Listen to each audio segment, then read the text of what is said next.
has on our youth. You know, we talk about Trump, and everybody ready to hop to and or you things that we can do about the government and his plot and his plans, which we're gonna get into as well tonight. But as a people, there's certain things that we can do. We can unite, and I feel as though one of the main things that we can do is take a stand or unite against this form of music that we have going on, as opposed to turning a blind eye to the influence that it has on our youth. And everybody ready to hop on the Trump bandwagon, or we talk about education and educational reform, and everybody ready to hop on that bandwagon. But the rappers out here, they got the ear of the community. These young kids and even older Black individuals are being guided by the music and by the artists. We dress like the artists, we act like the artists. We emulate them in every single way that we can. Our slang, our new fashion, whatever you can think of. So it's clear that the music, or that the current rap artists have a big influence on the behavior of us as a people. But yet we turn a blind eye to this thing. In the early 1990s, a whistleblower recently came out, and I sent you this link, Rondell. I don't know if you can put it up on the screen, but it's basically say it again. I can't hear you. Yeah, I said I can, access to the link. Yeah. Put it on the screen. So basically, excuse me, but everybody know me as Unbiased. Thank you. oh, my fault, Unbiased. We go way back. We go way back. Look. Yeah, they're Facebook friends with me too, so they know my name. But you're gonna lose them if you say Rondell too much. I'm sorry. This is my first time. We have conversations, me and you, personally. We call each other, we talk to each other. So I'm so used to calling you that, but I do apologize, Mr. Unbiased. Let me get it right. You understand what I'm saying? Mr. Unbiased. So yeah, if you can provide them with that link, it's very, telling. Look at, what the whistleblower says the new direction for rap music is going to be. And then you can look at what the whistleblower says that the new direction for rap music is going to be. And then you can see rap music going in that exact direction over the last 20 or 30 years. You can actually see it play out exactly as he, said that it would, or that, the quote unquote forces that were at this particular meeting, which you'll be able to read, said that they wanted it to play out. And that was basically a deterioration of, the Black young male into from someone who is, an intelligent, scientific,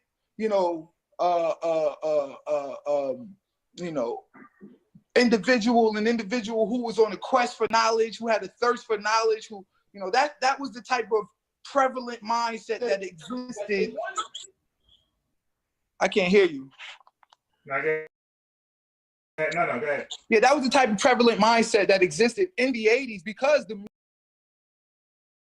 music was geared and catered towards a more positive approach to, you had the Brand Nubians, the KRS-Ones, the Positive K's, Public Enemies, the staple of rap musics, and the goal in the design was to guide people into a positive way of thinking, guide people into learning, into understanding who they were, understanding Black and social issues. So this meeting that took place in the early 1990s, in which they discussed, which you'll see in this article, the new direction of rap music, it was basically so that they could take the music and use it as a tool against the people, and use it as a conditioning tool to not only get us to become,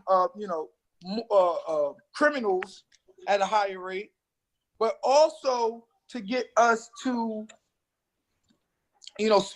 spend exorbitant amounts of money on things that we can't afford, or just delve into all type of criminal activities, criminal behaviors, do drugs, sell drugs, destabilize the Black family, destabilize the Black man, destabilize the youth of America, the Black and urban youth of America, and basically condition us and guide us into behaving in a manner that they were comfortable with, or that would, yield them a particular profit, because Black people are always what they have always been in this country, and that's a commodity. It's a source of revenue. People, have always used us to make money since we came here, to the shores of North America. So, they just found a more clever way to make more money off of us. And if you actually pay attention to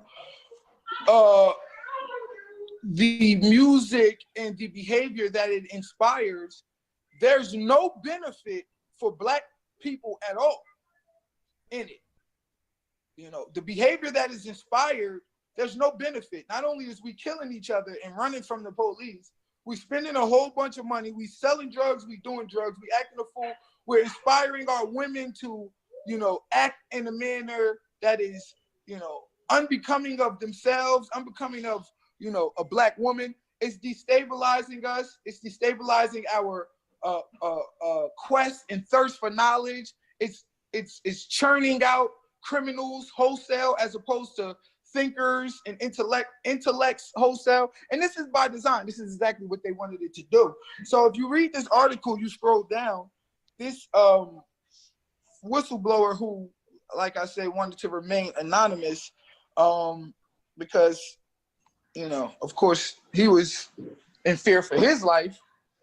He detailed and outlined this plan that all of the quote unquote decision makers, he calls them, in the music industry came together, and they pretty much decided that they would only put out artists that guided or goaded us into making the decisions that they wanted us to make. So, and everybody gets down with this now, because, as you read the article, it's limited to the prison industrial complex and those who own privatized prisons and their agenda or the incentive they had in criminalizing young Black people. But also beyond that, there was,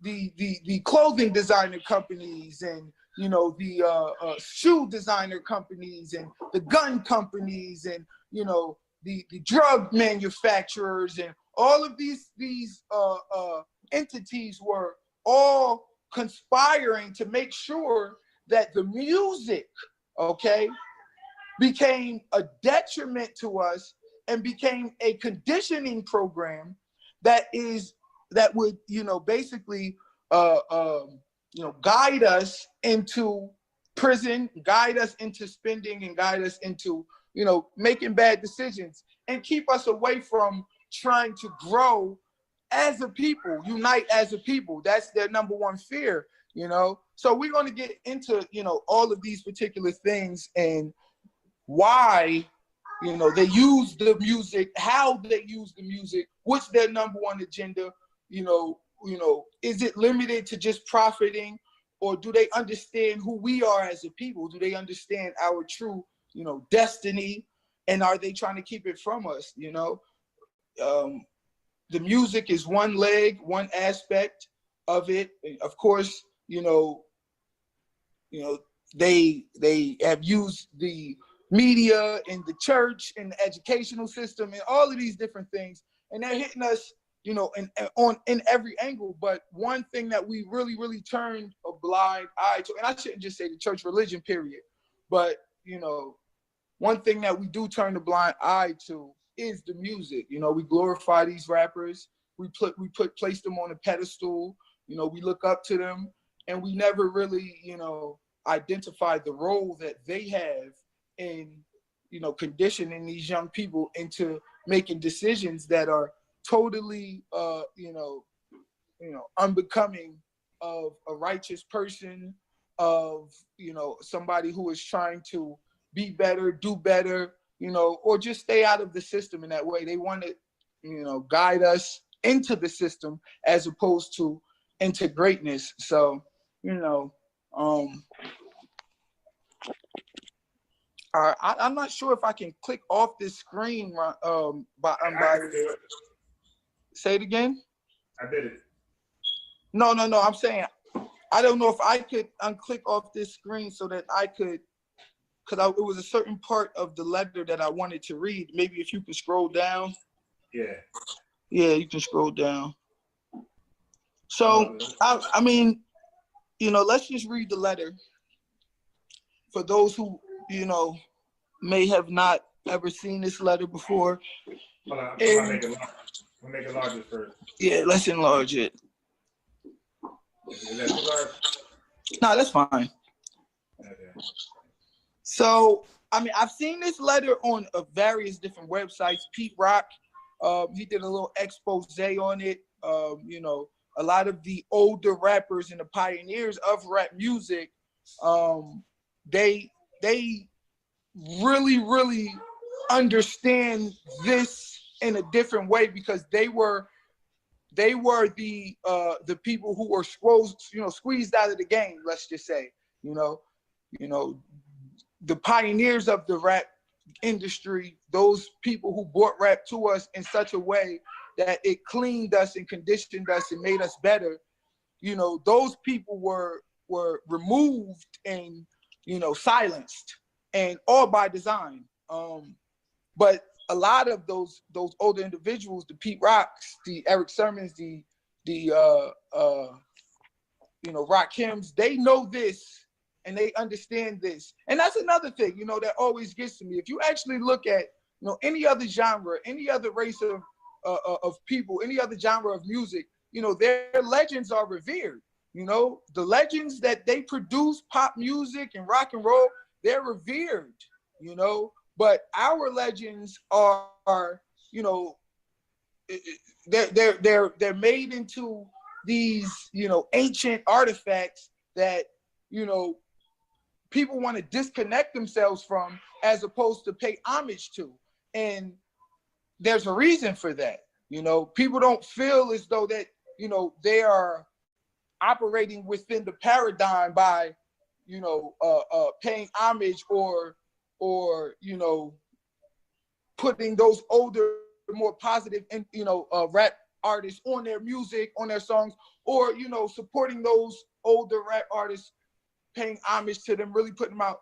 You know, they don't, you know, we disconnected ourselves from those people. And it's really a shame, because they did so much for not only the community, but for the music. They pioneered the music, and they really did save lives. And it's really a shame that we, you know, don't give them the honor and the respect that they deserve. We clown them. We don't really, you know, we don't really pay the homage that we're supposed to pay. But that's by design, and that's because of the influences, you know, that basically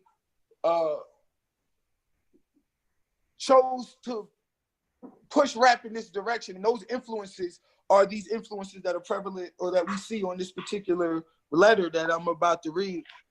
But and I'm an artist myself. I love music. I love making music. I don't curse in my raps. I like making positive music. I'm a lyricist myself.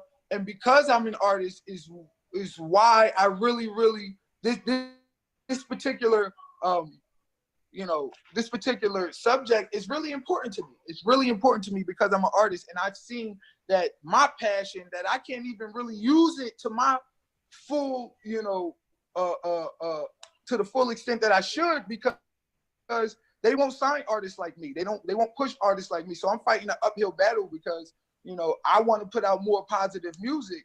And it's a shame because everybody is able to put out positive music. Every genre of people, of music is able to put out positive messagings in their music. I listen to white music. I listen to, you know, the Z100s and the B104s and the, you know, the pops of today, because it's the only place that you can get positive, you know, messaging. It's hard pressed to find positive messaging in music, and music touches the soul.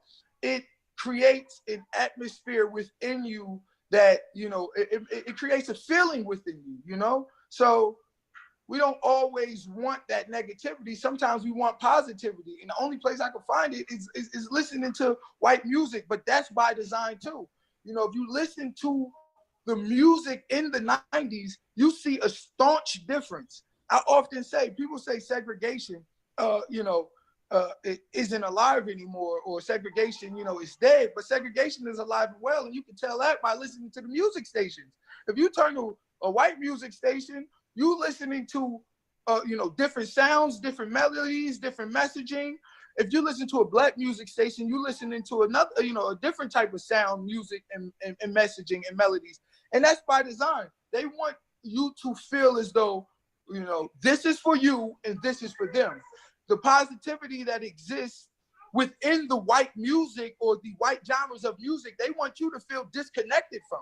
They don't want you to feel connected to those white genres of music. They want you to look at that and look at that from afar and not feel as though you can attain those same levels of positivity or messaging in your own music as well. You know, that's taboo for you, you know, as a young, you know, upcoming artist, to put out positive, you know, music and messaging. Let me drink this. So let's read this real quick. So it says, after more than 20 years, I finally decided to tell the world what I witnessed in 1991, which I believe was one of the biggest turning points in popular music and ultimately American society. I have struggled for a long time weighing the pros and cons of making this story public, as I was reluctant to implicate the individuals who were present that day. So I've simply decided to leave out names and all the details that may risk my personal well-being and that of those who were like me, dragged into something they weren't ready for. Between the late 80s and early 90s, I was what you may call a decision maker with one of the most established companies in the music industry. I came from Europe, and in the early 1980s, I quickly established myself in the business. Now remember, in the 80s, between the 80s and 90s, you know, you had a lot of positive black music, you had a lot of positive black artists, but in opposition to that, or you know, in contrast to that, a lot of the white music was really, really negative. You had a lot of this punk rock phase going on, you know, and it was influencing young white kids to make bad decisions. So they understood that the music, you know, was a quintessential factor in the decision making of young kids. And Tipper Gore, Al Gore's daughter, went on a campaign to take punk rock music out of the mainstream. You know, she fought hard because she understood the detrimental effects that it was having on the youth that listened to it. This is between the 80s and the 90s. So they understand the power of the music, you know, with regards to the conditioning, the behavior of their youth with punk rock. And then in the early 1990s, they turn it around and take your music and turn it from pure positivity to pure negativity. Well, if you knew that punk rock was you know, conditioning or guiding the behavior of your children, then you knew that the gangster rap would guide and condition the children, you know, the behavior of our children. So he says in the let's see, He says, the industry was different back then. Since technology and media weren't accessible to people like they are today, the industry had more control over the public and had the means to influence them any way it wanted.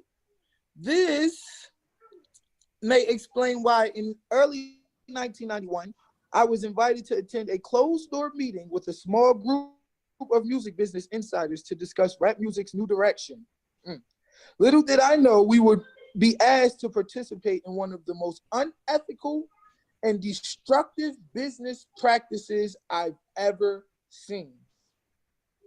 The meeting was held at a private residence on the outskirts of Los Angeles. I remember about 25 to 30 people being there, most of them familiar faces. Speaking to those I knew, we joked about the theme of the meeting, as many of us did not care for rap music and failed to see the purpose of being invited to a private gathering to discuss its future.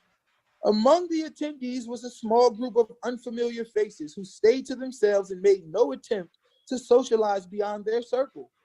Based on their behavior and formal appearances, they didn't seem to be in our industry. Our casual chatter was interrupted when we were asked to sign a confidentiality agreement. Could you scroll up? Yeah.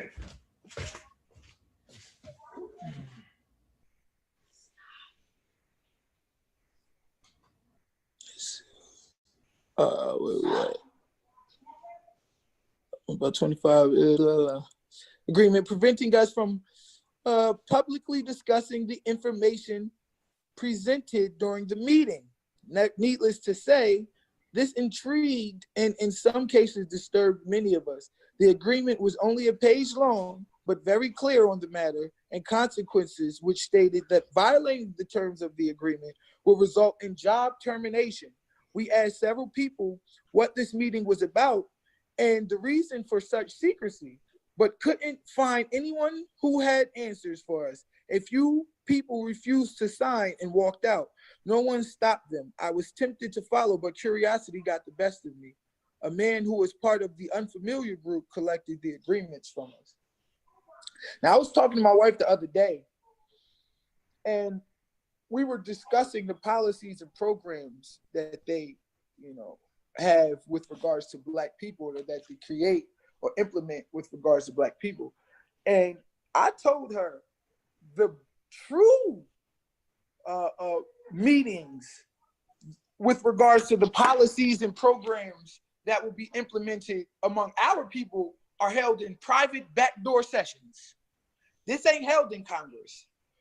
When they discuss the direction of Black people and which way we're going to go and what they're going to have us do and, how they're going to wipe us out, these things are done in private backdoor sessions, because the very real fact of the matter is Black people are such a intricate part of the plan. We are such a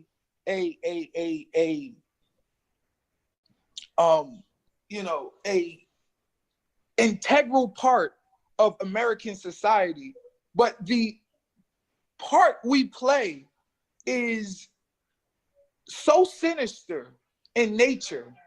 The part we play, is so, it's so brutal the way that they, make us play our part. Black suffering has always been the order of the day when it comes to, America.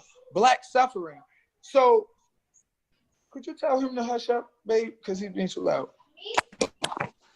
So understanding that, you have to understand that the meetings that they have with us, or, with regards to us and the path that they want for us, these meetings have to be done in backdoor, because America wants to put on this, pristine image and pristine face that they're the, the face of justice in the world and freedom in the world and, positivity in the world, that the stain of America, which is us, is such a prevalent stain that the only thing that they can do is try to keep masking it over, hiding it and covering it and presenting themselves to the world as this great nation, when in fact of the matter is, they're one of the most brutal nations on the history of the earth. And as a result of not only what they did to us, but of course what they did to the native people and all people around the world that they're wreaking havoc on.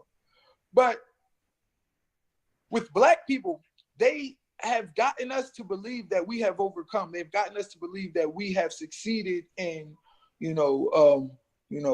gaining freedom and independence and social equality. They make us believe that the fight has been won, that the fight is over, when in all actuality, we're still in the thick of the fight. They're killing us in every aspect of society. And, the new and inventive ways that they decide to take us out and destroy us and wipe us out, they, plan these things in these backdoor meetings that we're talking about. And this is one of them. So it says, quickly after the meeting began, one of the industry colleagues, who shall remain nameless like everyone else, thanked us for attending. He then gave the floor to a man who only introduced himself by first name and gave no further details about his personal background. I think he was the owner of the residence, but it was never confirmed. He briefly praised all of us for the success we had achieved in our industry and congratulated us for being selected as part of a small group of decision makers. At this point, I began to feel slightly uncomfortable at the strangeness of this gathering. The subject quickly changed as the speaker went on to tell us the respective companies we represented had invested in a very profitable industry, which could become even more rewarding with our active involvement. Could you scroll down some more?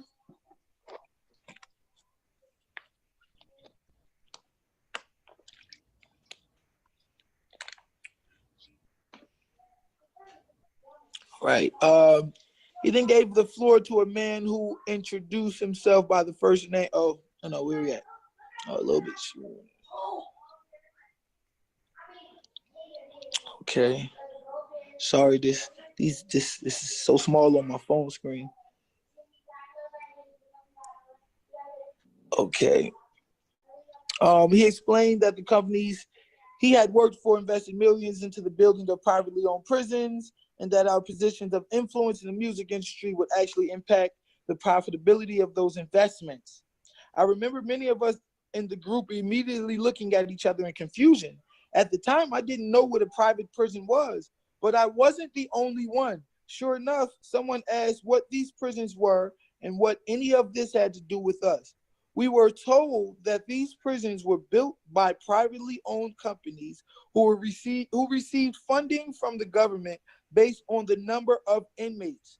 The more inmates, the more money the government would pay these prisons.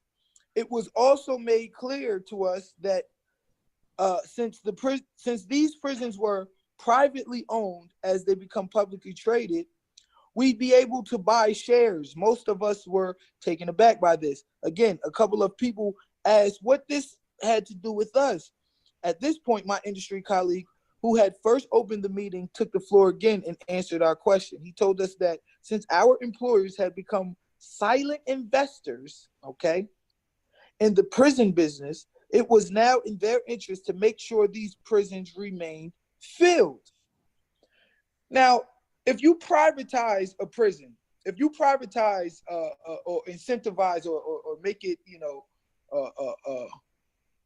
a money-making tool, right?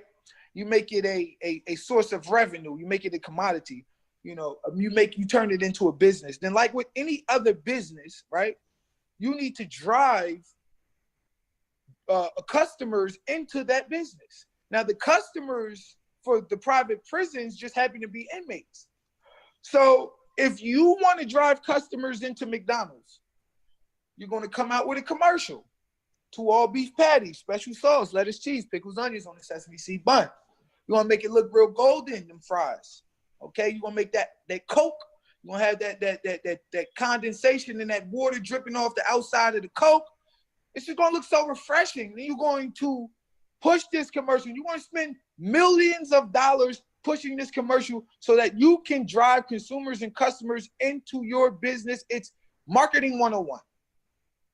So if we have private prisons, if we have people making money off of prisons, if we have prisons becoming a business, then Marketing 101 states we need commercials.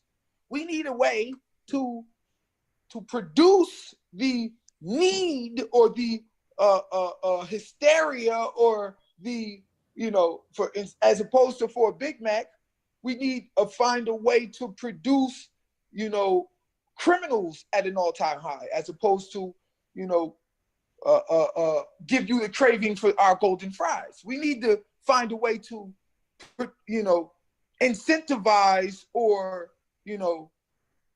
guide you into our business, right? So commercials for restaurants, well, what is the commercial for rap music? I mean, for the prisons, it's rap music. That's the biggest commercial for getting young Black kids to go to jail, young poor kids to go to jail. It's rap music. That's the biggest #1 commercial. So all of these silent investors or decision makers who place all of this considerable amount of funding or money and investing into private prisons, well, they need to make sure they get a return on their investment. They need to have commercials. So naturally, they're going to all begin to put out their own form of gangster rapper so that they can ensure that these particular individuals influence these young kids into making these decisions that turn them into criminals. This is my problem with the gangster rapper. You know what you're doing. You want to wipe it under the rug as, I'm just getting my money. But bottom line is, you're selling your soul. You get it. You understand it. You can't not, as an artist, understand the influence that you're having on these particular young kids. But yet we turn a blind eye to them. We never, these artists come out with mixtape after mixtape, song after song. Young nigga move that dope, young nigga move that dope, young nigga move that dope. Y'all talking about Trump. I ain't never seen nobody talk about Future yet. I ain't never seen nobody put, T.I. or Lil Uzi or Lil Yachty or Jadakiss or any one of these niggas who's getting us to make these bad decisions, who is getting us to be criminals. I've never seen anybody protest them yet. Where's all of the conscious groups? Where's all of the, progressive thinking Black folks, individuals? Like, these people are serving us up. I just put out a post the other day because everybody mad at 6ix9ine. They said, 6ix9ine is a snitch. He home. He getting 7-8 million viewers on his live. Everybody mad at 6ix9ine. I say, y'all mad at 6ix9ine because he sold his peoples out. But y'all not mad at all the rest of these rappers, and they sold they whole people out. They sold they whole people out. Like how is 6ix9ine, you feel what I'm saying? The villain of the day, but not all the rest of these niggas, all the rest of these coons that's up here selling their soul and selling their people out. Like, bruh, this shit it's mind-blowing to me. Like we so conscious, but we don't understand that a lot of our consciousness even come from the enemy. They give us our consciousness. They tell us what is okay for us to believe in and not believe in. We all got a problem with Trump. We all talking about Trump. But Trump is just the order of the day. Trump is, the new thing on social media for us to talk about. But Trump ain't no different from Obama. Obama ain't no different from Clinton, from Bush. Bush ain't no different from Reagan. Reagan ain't no different from, ain't nothing changed since lunchtime. Ain't nothing changed since lunchtime. They all have the same exact agenda. Their foreign policy is all exactly the same. Nothing has changed. So stop, we need to stop getting caught up in the meal of the day. Stop getting caught up in the whatever's hot at the time. And we need to really, really delve into what's going on and what is the true detriments to our people. I often have this conversation in the barbershop, and kids always talk. They say the same thing. They say, oh, nah, but you got to be a strong-minded individual. You won't get influenced. That shit ain't influenced me. I said, bro, look at the way you talking. Look at the slang. No cap, son. Where you think you get this from? Look at your slang. I said, look what you got on. Look at your clothes, your Gucci belt. Look at your new Jordans. Look at your Balmain jeans. Look at your style. Look at your slang. Look at how you act. You think you gonna act, dress, talk like a rapper, but then when you come to a position to where you're gonna have to make a decision to shoot or not shoot, to fight or flight, to stand your ground, or to, try to find peace out of a situation, you gonna solve your problems like the rapper. You dress, you act, you think, you talk like a rapper. What makes you think when those aggressive situations come up and you in the position because you got that gun, or you in the position because you got that knife, or you in the position, okay, because you physically stronger, to impose your will, your physical will on somebody. What makes you think you're not going to use the tactics of a rapper or to solve your problem in a way that is conducive to how rappers act and how they behave? You are every single time. So it only takes one time to make a bad decision. That's what they do. They want to sell you on kill, shoot, and then the one time you do it, they lock you up for life. They take your rights away. You gone. It's over for you. After they have guided you and conditioned you into making these decisions. Now, unity is the key, right? We all got to come together. Now, either the rappers is going to come together against the machine, and they all going to come together and say, we're not going to rap about anything that glorifies killing, selling drugs, death, anyway. Juicy J just put out a post the other day talking about something. I'm sorry if I influence anybody to do drugs. Bro, the sorries don't count after all the ODs, after the opioid addiction. Y'all, the opioid addiction is a direct result of y'all running around telling everybody Molly Percocet. Percocet is an opioid. Y'all running around telling people every other rap song, niggas is talking about perks. They got the 30s dropping. They got fake perks, and every other person I know that died from drugs died off of fake perk, died off of opioids. Pop the pill, 2 hours later, they gone, dead. Now, if we're dealing with population control, and we know they're killing us in abortion clinics, and they're killing us in the food, and they're killing us with the music, what makes you think that they won't put out death pills too?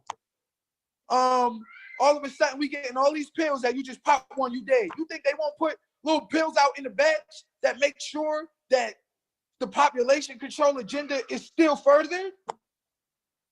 So that means when these rappers is out here telling people Molly Percocet and young nigga move that dope, this is further in the agenda of the enemy.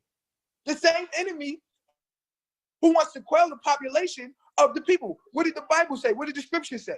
Like Pharaoh was afraid. He wanted to kill all of the male children because he was afraid that they would multiply in numbers and then join on to a force against them. Well, that fear still persists to today.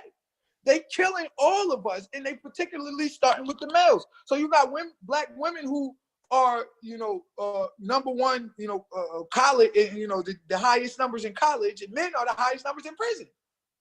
This is by design. They constantly doing the same thing. Kill the boys, spare the females. So nothing has changed. We have to start identifying these people for what they is. I mean, we should have whole movements. We want to march over police brutality. Oh, they just killed that young brother. But we not marching over Future last album. We not marching over the Baby new mixtape. You telling me that that's not a detriment to our people? That all these young kids is listening to that music, emulating that music, acting like these people, dying, fighting, really paying the price. While these niggas is getting paid, we paying the price. We out here dying wholesale. And you telling me that we don't need to be marching against them? You telling me we don't need to have movements against these particular individuals and these particular people, I mean, I'm sorry. I'm sorry. You know, I was a gangster rapper. I used to have all, I mean, I come from that. I'm from the streets. So I come from gangster rap. And quite frankly, all my shit was guns and drugs. Born in the slums, living for the raw and the guns. Fuck with the ab, I have a million niggas swarming your sons. Swinging the 4-4, extorting your funds. It's important we keep importing the shit fiends snorting their lungs. This is how I rapped. This is how I rapped back in the day. Because I felt like I had to fit within the paradigm. I felt as though I had to fit within the model of rap music. And I had to put out what people wanted to hear. So I had tons of it. And then I quit rapping for years because I had an epiphany. I realized, I said, damn, this shit is genocide, bro. I can't put that music out there and be responsible for the death of millions to line my pockets. I can't do it. So I quit for years. I couldn't reconcile the two words. You feel me? And then I came to a point where I said, you know what? I'm kind of talented. You know, different artists like Drake and J. Cole came out, you know, who are two of my favorites. You know what I'm saying? Kendrick Lamar, different ones. I said, you know what? There is a lane. You know what? I'm going to take it to the next level. I ain't going to curse in my music. I'm going, you know what I'm saying?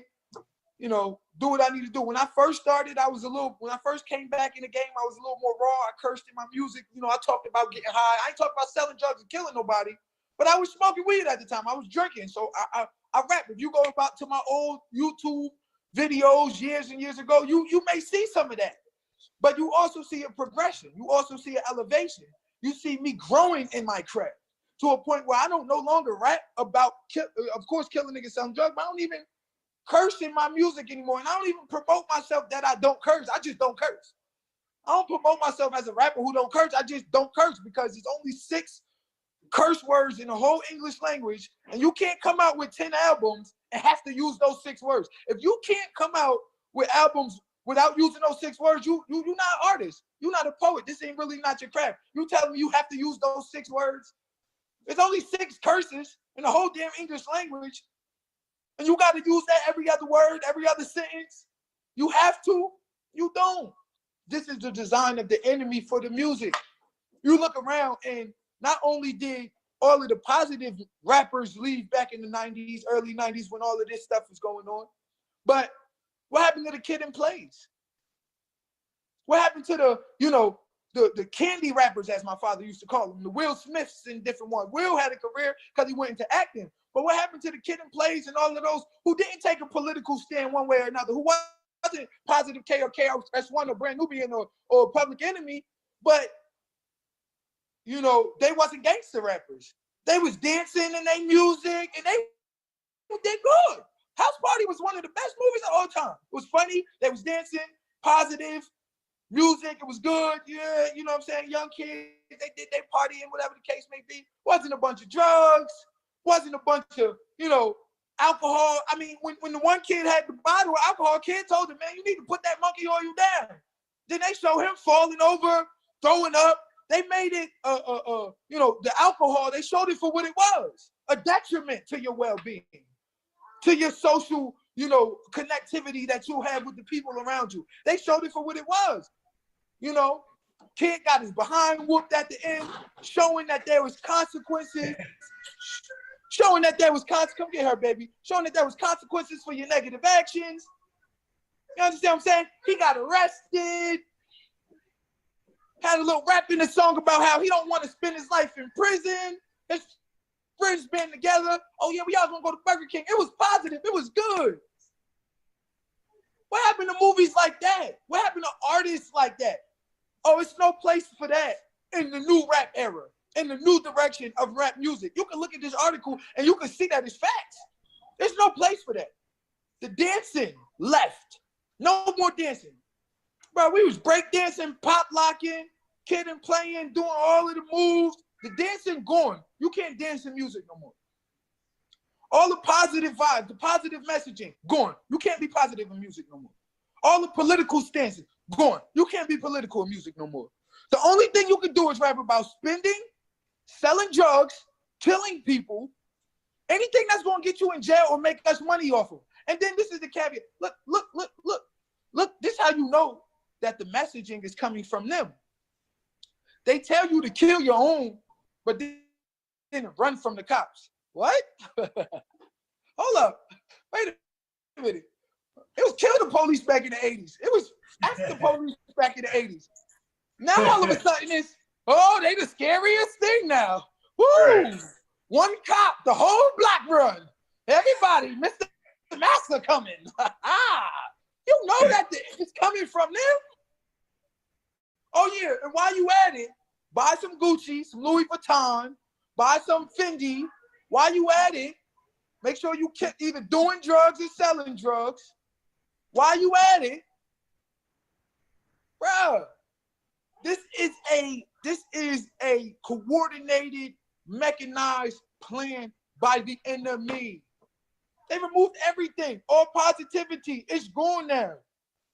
And then for 30 years, it's been the same way. See, they wanted to act like rap had an evolution. Like, oh nah, man, we grew out of that positive crap.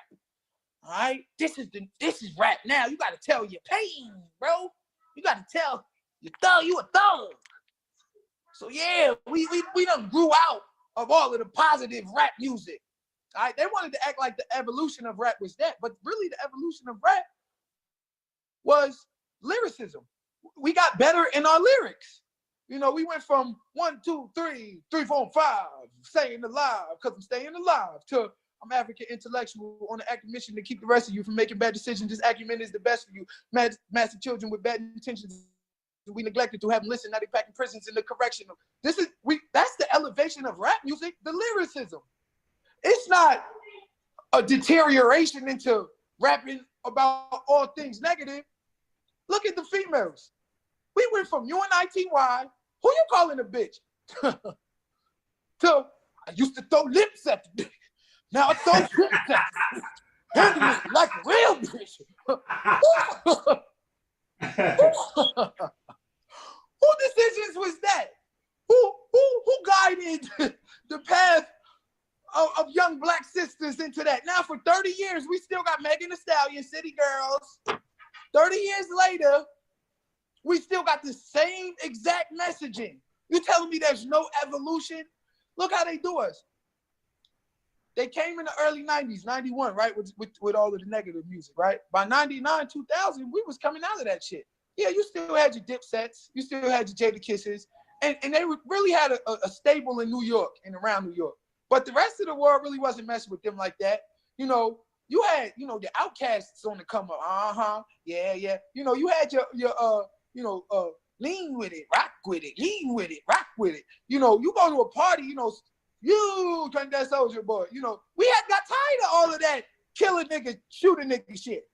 So eventually, the South blew up a lot, mainly in part because they was wacky and fun, and we didn't want all of this negativity anymore. So we just wanted in my white tee, and you know, brush your shoulders off. That's what we wanted. That's how they blew up. That's how ATL took the game. They took the game because we didn't want to kill nobody no more. We don't want to do this shit forever. So as soon as ATL got control of the game, you look around and it goes immediately 4 or 5 years later from Lean With It, Rock With It to Young Jeezy. From immediately goes from, you know, Lil Wayne the goofball to Lil Wayne the super thug blood who want to kill everybody, and G's like lasagna and G's moving silent. Like it literally went from, you know, woo, crank that Soldier Boy and white tee and walk it out to T.I. and Ace Hood and now 15 years later, all we got Young Thug, all the niggas from the South rapping about killing niggas, selling drugs, buying Gucci, YSL for life. All by design. Now we gonna come up out of that. We don't want to listen to that shit no more. So now we coming into a wave of, you know, New York City coming back because they Millie rocking and they Bobby Schmurdering. And yeah, it's gangster music. It's not good. But at least you can dance again in the club. You feel me? This is producing a little wave. Now niggas is doing the Tootsie Slide. Now niggas is, you feel me? It's producing a wave. Dance music. Oh, it's coming back. I guarantee you, They already starting the transition. It really even, I mean, it started, like I said, with negative dance music, you could say, with the Bobby Shmurdas in the different world. But at the same time, we was whipping the nae-nae. I bet you those type of songs become more prevalent. Even if you listen to Toosie Slide, he talking like a gangster in that movie. Black leather gloves, no secret. Buckle on my, it's a leak. Gotta, you look at the album Dark Lanes of Demote. He got a ski mask on in it. If you actually listening to the song, if I knew the lyrics, I could even tell, because I was listening to it the other day. I'm like, damn, he sound kind of hood in that shit. You feel me? But once again, same design. Once the people come up out of that and we don't feel like listening to that garbage no more, they take the new wave, the new style, and then they turn it back against us. The little auto-tune came out, niggas was rapping about their girls, rapping about, love songs and all that auto-tune. All of a sudden, auto-tune, the rappers, they singing, but they singing about killing. All the new auto-tune rappers, all of the new little pumps and whoever the hell up, they all rapping about choppers and all of that, spray you down and lay you down, and all of it is the same hidden hand behind it. And that's the same hand that wrote, that was inspired this article. The same hidden hand. And it's the same hand who have been using Black people as a source of revenue and as a commodity since we stepped foot on the shores of North America. They just found another way to make money off of us. They found another way to utilize and transform Black suffering into a monetary thing for themselves. Like Moses said, let my people go. They refuse to let my people go. And this rap music is just another form of it. But we got to start coming at these dudes, man. We got to start coming at these dudes. If they really felt like there was a presence, a united presence, okay? And the conversation has to get started. It has to start with the conscious community.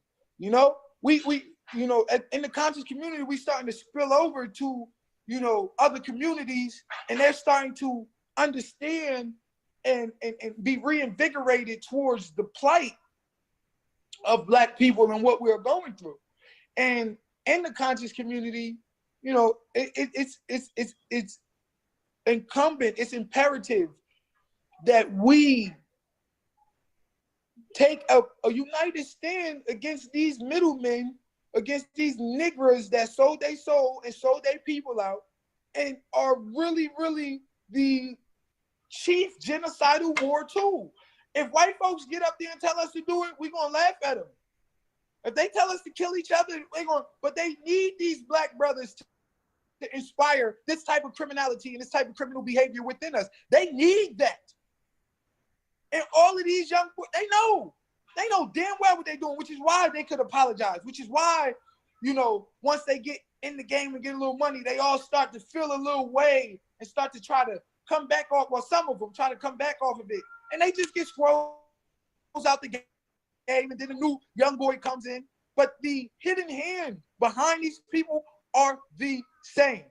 Do you think if Gucci had a new product coming out and they know that their Gucci revenues increase exponentially if rap music come out with a song, or rappers come out with a song, you think they won't pay $1 million to push Gucci Gang, Gucci Gang, Gucci Gang, Gucci Gang? That's light work. $1 million?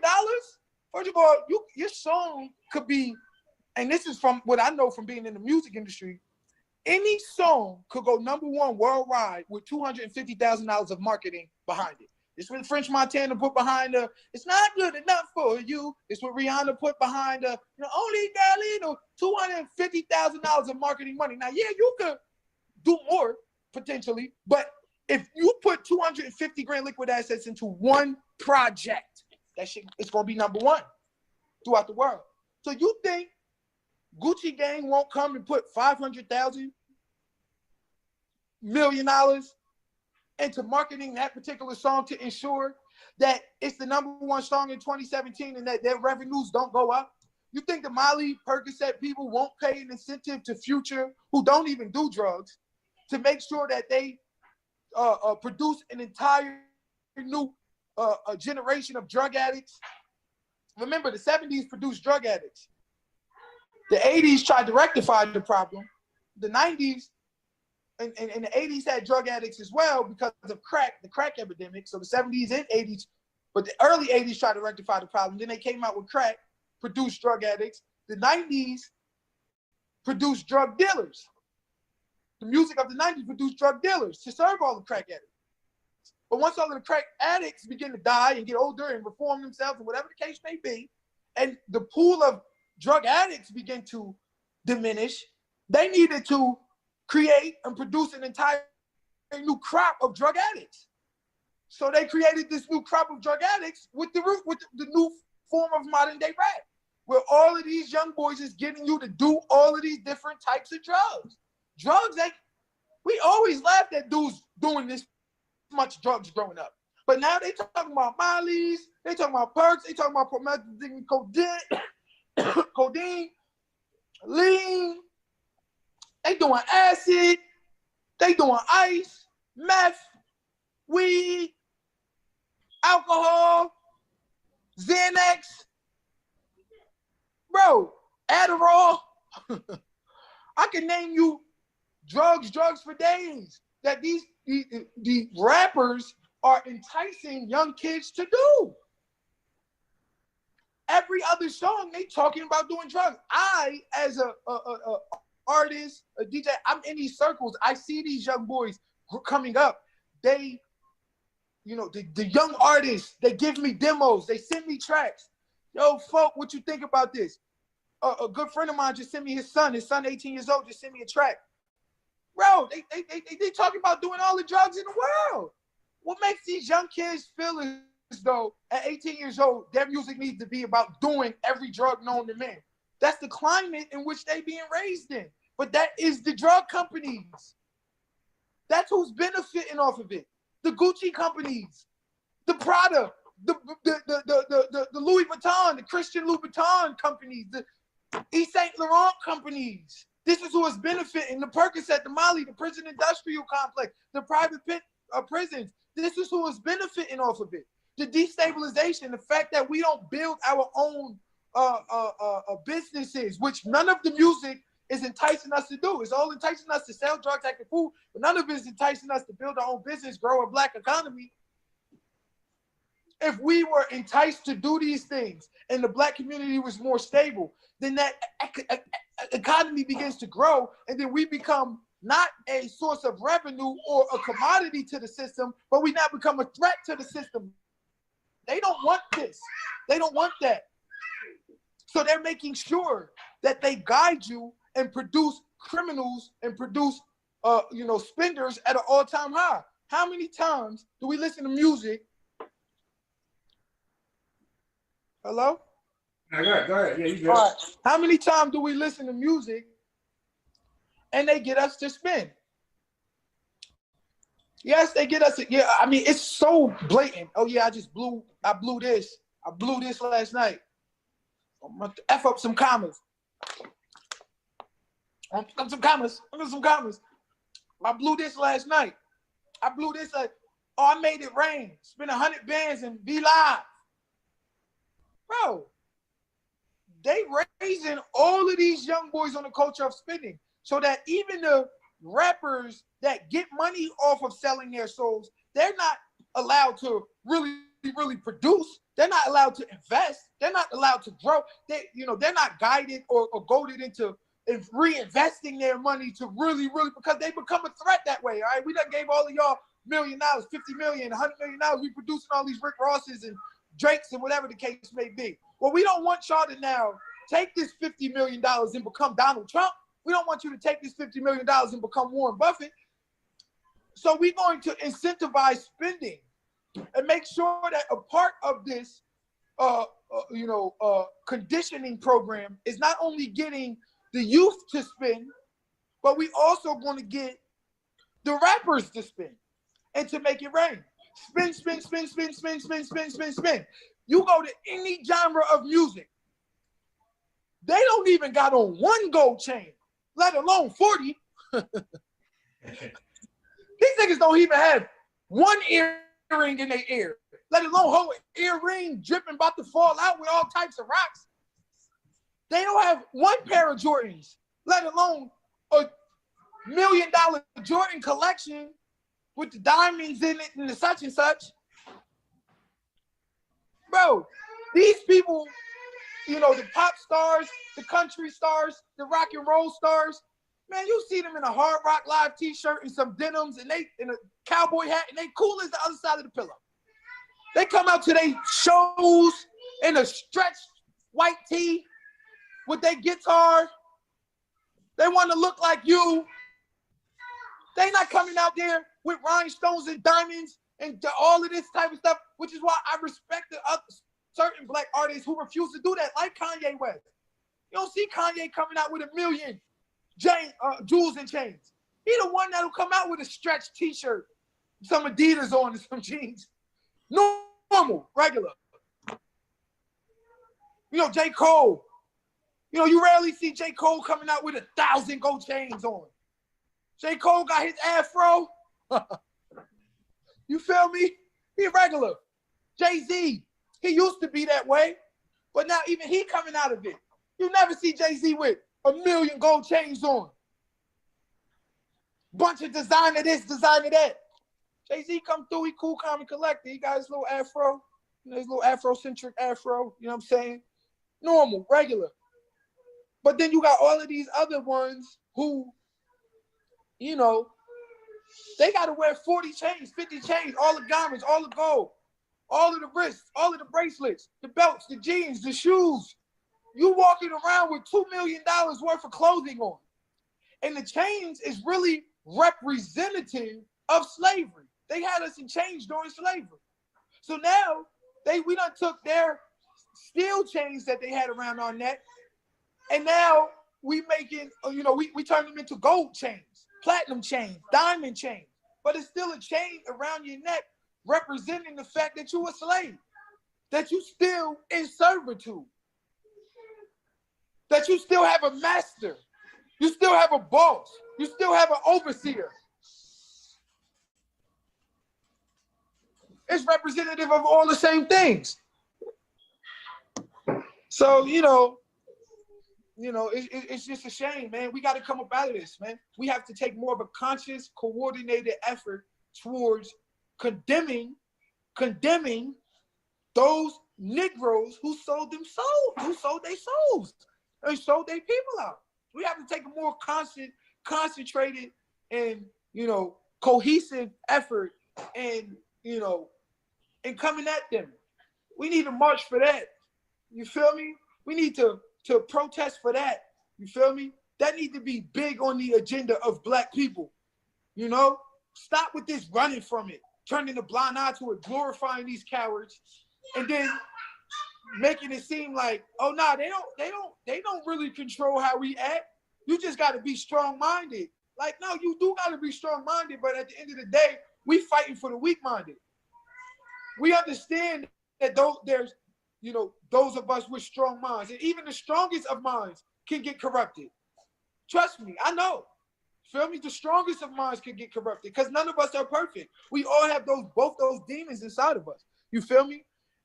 It was an old Indian adage, and the Indian adage, it was a grandson. He came to his grandfather and he said, "Grandfather," you know, he asked him, you know, I forgot exactly how it goes. I'm paraphrasing, but he pretty much asked him. I mean, the grandfather told the son. He said, "Grandson, there are 2 wolves inside of you. One wolf is a wolf of positivity, optimism, growth, of intelligence, of being better, doing better, learning, understanding, growing, whatever, all positive attributes." He said, and then another wolf inside you is a wolf of negativity, of pessimism, of doubt, of unbelief, you know, an accusatory spirit, you know, a spirit of murder, a spirit of death, a spirit of deceit, ability to lie, etc., whatever. So the grandson asked the grandfather, well, which wolf will win, grandfather? And the grandfather said, the wolf you feed. The wolf you feed will win. The wolves both exist in you, but the wolf you feed will become prevalent. So if we go to schools and they feed the wolf of black inferiority, black doubt, black self-doubt, white supremacy.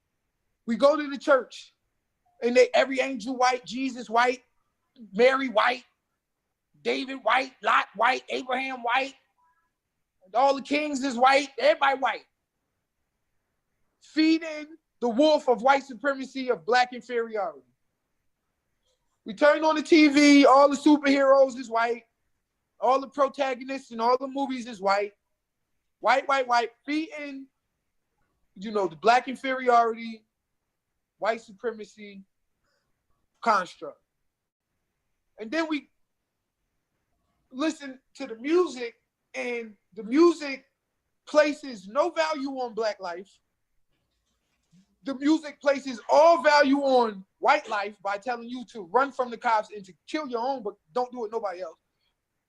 It places no value on it reinforces the black inferiority complex because they constantly highlight every negative aspect of black society, all the killing, all the murder, all the drugs, all the thieving, all the guns, all the music highlights every negative aspect, while the white music highlights all the positive aspects and the optimist aspects of their society. All of our music highlights all the negative aspects.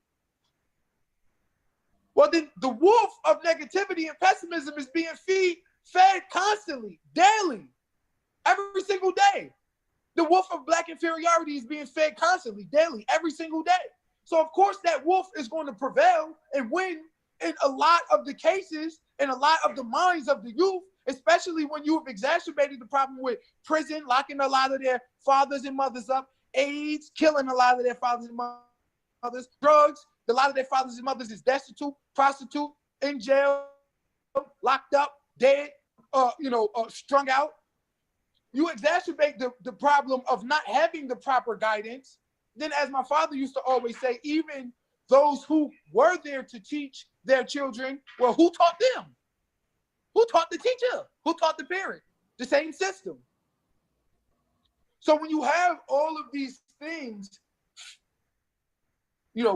negatively impacting the mind of a child, and then only just a few conscious groups which get no publicity, which get no funding, which get nothing, obviously, and eventually, in the majority of the cases, that wolf of negativity, of doubt, of pessimism, of criminality is going to win. But we still have to identify the system that is feeding that wolf, which is why it's imperative that we remove ourselves from this system. We need black independence, black freedom, so that we can feed the wolves we need to feed. The wolf of positivity, the wolf of optimism, of growth, of freedom, of development, self-improvement, spiritual refinement, moral refinement, economic refinement. These are the wolves that we need to feed as black people, but we're not able to do this because every aspect of our society is getting us to feed the other wolf. And this rap music is a big, big, big, big part of feeding that other wolf. They feeding that wolf every day and every night. And they using black bodies to feed it. They feed it black bodies. So, it's imperative that we stand up, man, and that we change the paradigm, and that we start attacking those who deserve to be attacked. It's definitely good, Bill. We got to call it. Okay. Thank you. Sir. I enjoy it. I appreciate it. I enjoy it. Definitely. Caller, yeah, you can talk now. I'll take you off mute.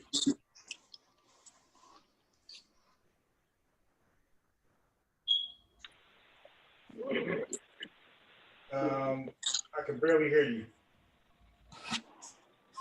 Talk again?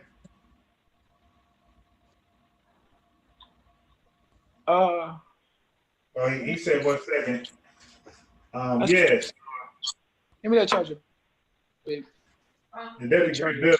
The chat was definitely, You said what now? definitely great build. The chat was definitely agreeing with a lot of stuff you're saying. That's good. That's good. So I changed up how I did things today. Like before today, you would see a whole bunch of panelists, right? Okay. And the panelists would like to be intervening, interjecting or ad-libbing, soundbiting, agreeing, whatever, as you talk. But unfortunately, the chat can't keep it together. The panelists can't keep it together. So this is the first time I'm having a guest go in first. And then we invite people, one by one on the to comment, ask a question. So in other words, you are special. You're the first guest to be able to say everything you need to say without somebody interrupting. Well, I appreciate it. Thank you for making me feel special, brother. Thank you. That means a lot. Nah, but it's definitely important. It's an important detrimental factor in our community, and something that we got to constantly keep at the forefront of the discussion constantly, because as of now, their plan is working, and it's working good. It's working good.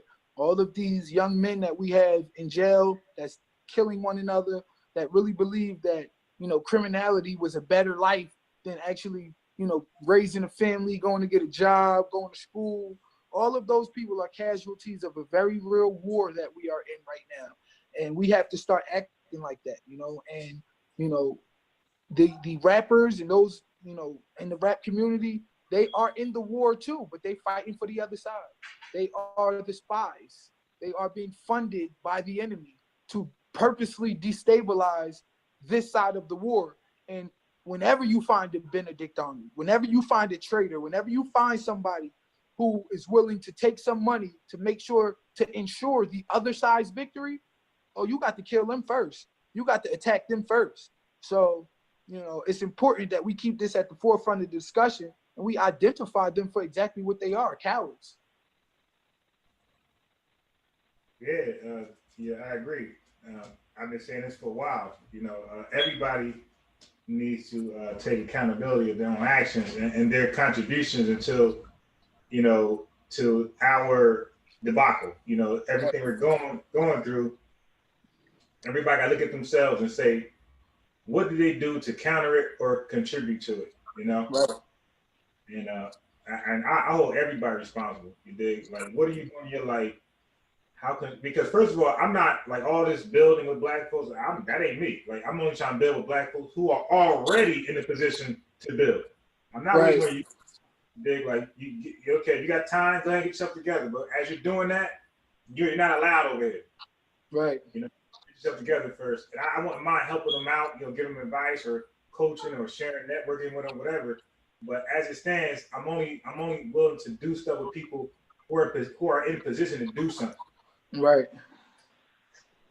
Well, go ahead. No, I was gonna say, like, that's the best way to qualify yourself. Yeah. I feel as though every human being is in a position to do something, and I feel as though working with every individual who is willing to be worked with is our obligation. I feel as though, like my father used to always say, it's your obligation to leave. Make sure that when somebody leaves you, that they're a better person than when they came to you.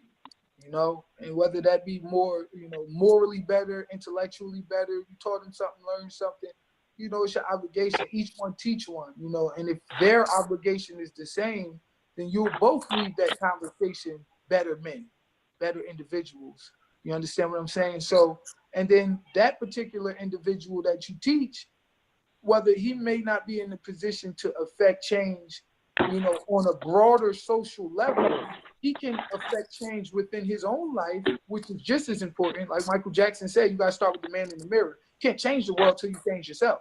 A lot of us who are in a conscious community who want to change the world refuse to refine ourselves. Refining yourself is refining the world. You be a proof that in the belly of the beast and in the midst of the drugs and in the midst of the bad decision making, you can be sober, make the right decisions, and remain you know, and continue to fight for the cause. You understand what I'm saying? So, you know, it's each one teach one, man. You know, and then himself, but then also he'll be able to refine and his family.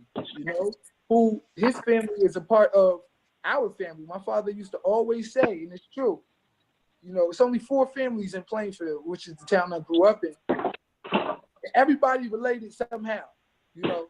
So if you could change a man so that he can potentially infect and inspire change and reform within his family, then you don't know how broad that particular reform will go, you know. So everybody is worthy, I should say. Peace. Hey, Peace, beloved. What's going on? What's up? Yeah, my name is Hassan. Just introduce myself. All right. Start, Peace and blessings. Same here, bro. Now I wanted to say that, you know, like you know, music always, rap music particularly, always stemmed from the music that we heard. Always stems from what was happening in the culture in the community. You know what I mean? Going back to, you know, the message. You know what I mean? That, like, I mean, everything. That's where it comes from. You know what I mean? So, like, I get, there's 2 sides to it. Like, there's the business side of it, where, you know, you pen and paper. Sorry. I'm there's sorry. The business side of it, there's the business side of it where you can kind of paint this picture where, like, you know, there's these people behind the scenes that's like shaping music and making it, making rap music, you know, the way, you know, and putting it out there a certain way for us and stuff like that. But, you know, at the same time, you know, that changed from, you know, like you were saying, Jadakiss and New York rap and stuff like that to the Atlanta down south. It's a change of the times. Like those rappers just got older and they just didn't get with what was happening with the time. You know what I mean? And as that generation that was listening to those rappers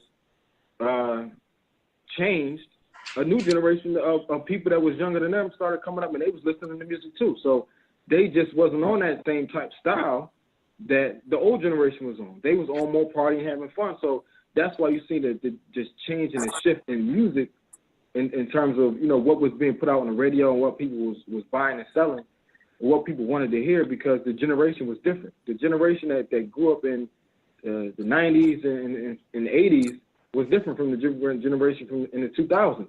You know what I mean? So the music was just naturally different. So, and it always reflected what was happening with the community and the people, and black people during that time. You know what I mean? So, you know, you look back in the early 90s, you know what I mean, or 80s or whatever like that, NWA, like, you can go on and on and on and look through history when you talk about rap music particularly, about always been a reflection of what was happening with that culture or subculture, whatever that part of the region, whatever that music was stemming from. You know what I mean? Like, you look at Uncle Luke and all that, they got their own style, you know what I mean? But that's what they was doing. That's what type of thing that they was doing down in Florida, down in Miami, you know what I mean? So, like, it's always been a reflection of the people, and with the business side of it, they just monetize it and monopolize off of it. You know what I mean? So, like, you can say, like, you know, we gotta stop doing this and change this and stuff like that. But, you know, the music ain't gonna change till the people change. And if the people, you know, that's listening to the music and the people that's, you know, black people together don't go on a different page together outside of music, you know, separate from music in and of itself, if they don't get on the same page collectively about anything, then ain't not really gonna change. You know what I mean? You're just gonna keep hearing a new style, a new wave, or a new whatever is going to just keep happening. And so, like, that's just what it is. You know what I mean? It's going to be one change to the next. Right. And then with the artist role in it is that, you know, like, they have to be more, up until recently, they have recently started to become more business-like in the way that they approach their deals. You know what I mean? So, like, owning their own masters, you know, people wasn't making moves like Master P was, you know, back in the day before Master P made that move. You know what I'm saying? Like, You know, like, and people are starting to think like that now, and some people are, but most people aren't. So you got these rappers that who want a deal, and they'll take that deal. You know what I mean? And they got to put out certain music, and that's how they gonna have to do it in order to make their money. You know what I mean? They ain't thinking on a different level in terms of like getting everybody into one collective. You know, if you think about it, like, how hard is it to get all the rappers, the popular rappers, together, that's really selling records and making moves in the business, to get them on a label and say, all right, you know, let's make some real change. You know what I mean? Like, it ain't that hard to do that, but at the same time, you got to remember these rappers got their own personal invested interests into whatever that they trying to build, whatever brand or legacy, whatever they trying to build for themselves. So it's hard to give that up and sacrifice for the greater culture or community or whatever like that. People ain't thinking like that. You know what I mean? That ain't how they came in the game thinking. And it take a while to get to a point where Jay-Z is, where he ain't wearing chains and he's thinking about making these kind of moves. You know what I mean? It takes years to get to that point. After you done did all what you gonna do to really start thinking different. You know what I mean? So like, it ain't gonna happen. I don't see it happening for rap particularly. You know what I mean? Because it's always gonna be one person out and the next man in. That's just how it's gonna be. And unless like the community at large, you know, we change as a black community in terms of like getting on one accord, one agenda with anything, because we ain't got no agenda that we trying to get for black people at all.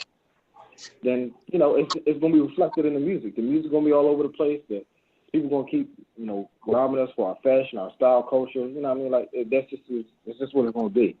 You know what I mean? So black people, we push everything that's out there in society. You know what I mean? Like, it comes from us.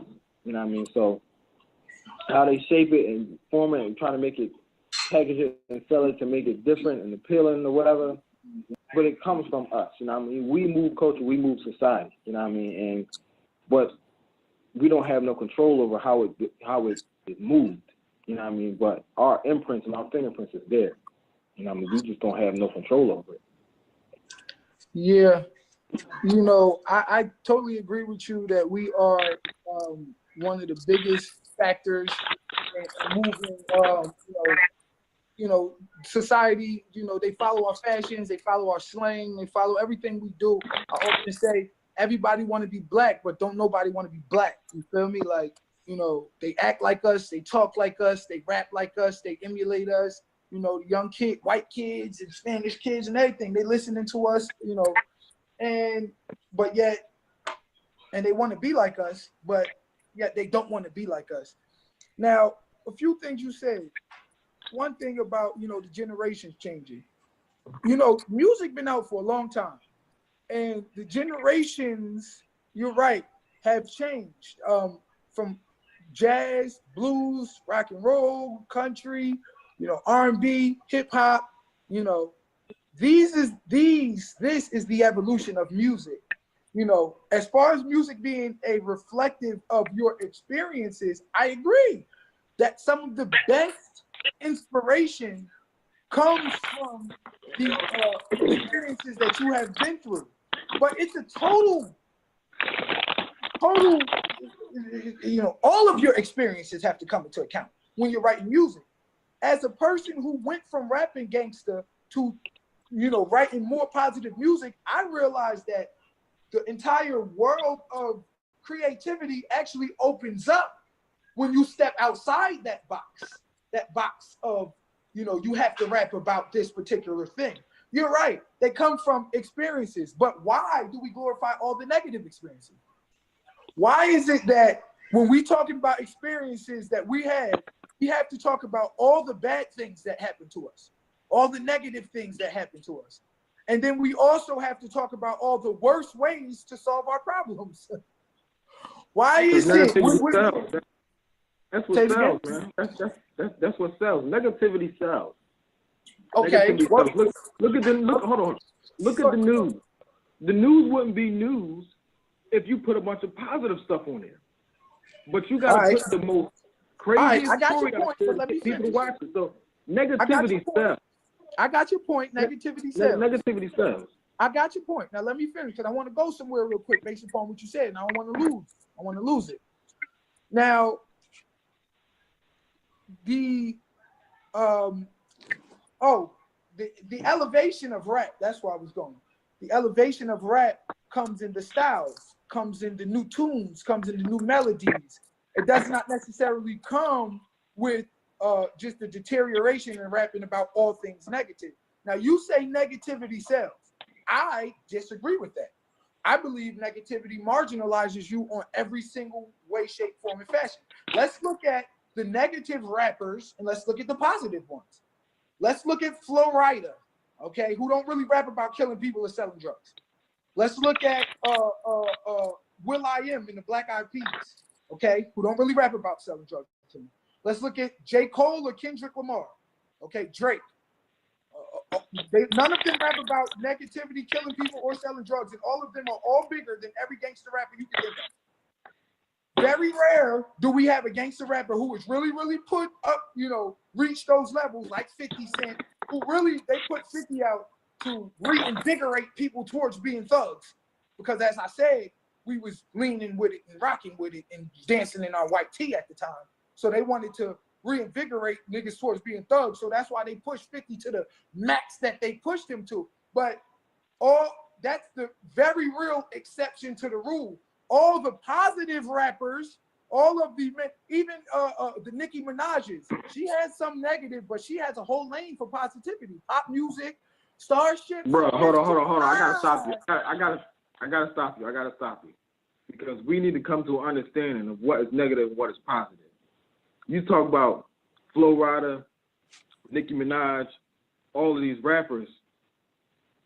What do you consider to be negative and positive? Because I'm telling you, if you watching their videos and listening to their music, and you talk about Black Eyed Peas and Meek Mills, it's like what do you really consider to be negative and positive? You know what I mean? So let's look at the if scale. you watch the Nicki Minaj video, and the whole video she got her ass out in the video, you know what I mean? You consider that to be positive? What is negative and positive? Scale, right? I need to come to this understanding. Listen, this is a scale, right? So this is negative. You're talking about just lyrics. Listen, this is negative. This is positive, right? This is a scale, right? Negative, bottom, positive, right? So Nicki Minaj, shaking her behind in the video, it's negative, right? On the scale, maybe about here. But it's nowhere near killing niggas, selling drugs, Uzis, and choppers. That negativity is way down here. That's who. So who says that? Just let me finish and then you could talk. All right, because the asses and Nicki Minaj and all of that's cool, but us killing one another, going to prison, being criminals is a lot more of a detriment to us and to young black men. Now, Nicki Minaj booty all working the same, but it's a different level. And I wasn't even talking about that. Those movies with her, videos where her butt is out. I was talking about the messaging. Starships are meant to fly. Hands up, you can touch the sky. I'm talking about bro. How many Starship songs she got? There's a positivity, baby. Turn that off. Bro, Nicki Minaj ain't positive. There's a positivity in the. Let me finish, and then you can talk. Let's do it like that. Now, there's a positivity in the messaging that allowed her a lane, which is why she was on B104s and the Z100s and the pop stations and whatever the case may be, and she's way more successful than any of her counterparts. You think Cardi B catching up? She's not at all. Go look at the numbers. She's way more successful than the Megan Thee Stallions, than whoever else that you can think of, even the Little Kims of the world, who delve themselves into pure negativity. She's way more successful because of the lane for positivity. See, when you marginalize yourself in that box, bro, not only can you not walk into McDonald's and hear your music playing on the loudspeaker, Walmart, hear your music, so all your royalties go down. You're talking about successful and positive. And you never hear Migos or Lil Uzi or Jada or any one of them on Walmart when you walk in. But you hear Meghan Trainor, you hear all these new Ed Sheeran, Sam Smith, all these new white people, you hear them when you walk in. When you go into Universal Studios and Disney World and they got that big Jumbotron, you see Bieber. You see these white stars because They can play that music in front of children, brother. They can play that music in an amusement park, in Walmart, because the positive messaging is there. So not only do they remove you from the true diaspora of music, so you can't even have your money play on your music play on the mainstream. They remove you from getting Grammys, awards, all of that, because your music is totally negative. You're rapping about killing people and selling drugs. They remove you from that entire diaspora, so you don't see that money. You don't hear the music. You rarely hear. Every once in a while, you may hear a big time Migos or one of them music on the back end of a movie or something, but that's rare. For the most part, bro, you don't see them on the commercials. You don't see them on the movies because of the negativity aspect that is in. So when you're talking about being successful, you'll be way more successful, positive, because you don't put yourself in a box.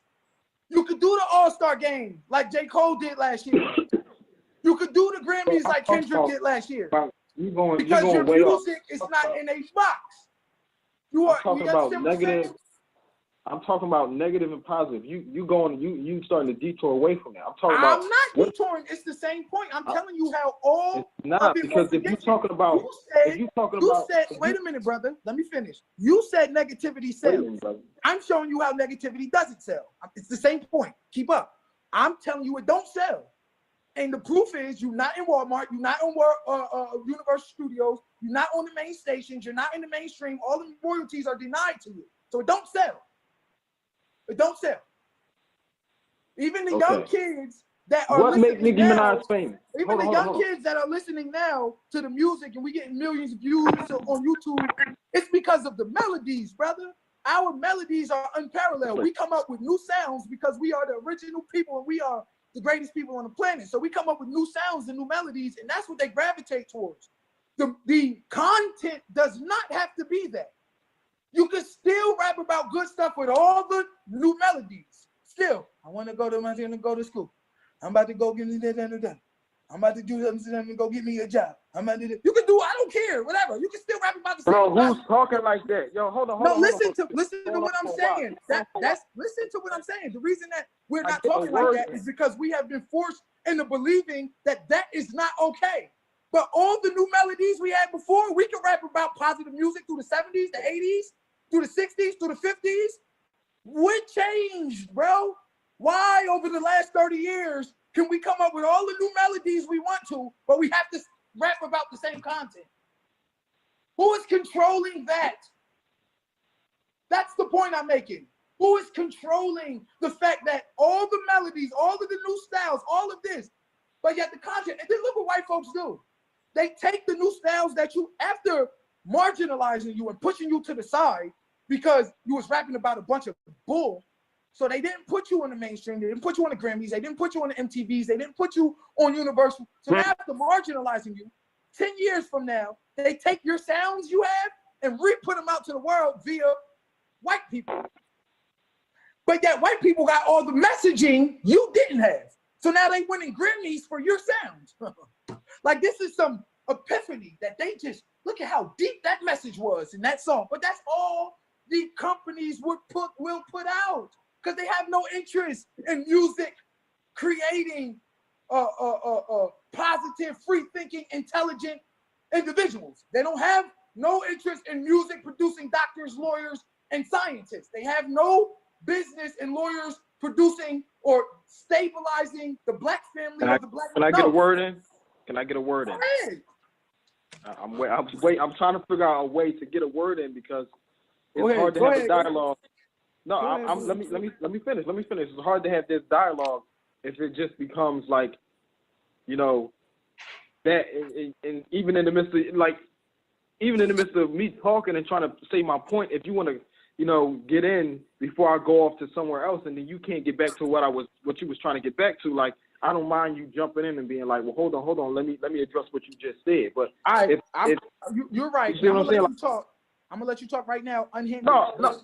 As a reprieve to myself. If you feel like, what I'm saying is, if you feel like you need to jump in and stop me at a certain point, if you feel like I'm going drifting too far away from the point to bring me back to center, that's fine. because I don't want to go off. Look at this, bro. See this? Let me finish. This is my list. This is my list of all the stuff that you had when you was talking. I write it down. That's why I let you talk. When you got on the phone, I didn't say nothing. Yeah, then when it was my turn to talk, I've been getting cut off and wait, I gotta cut you. I gotta say this. And I let you talk, and then I get back to my point. So I write it down. You should write it down. And when it's your turn, you can talk. But it's your turn now, so go ahead.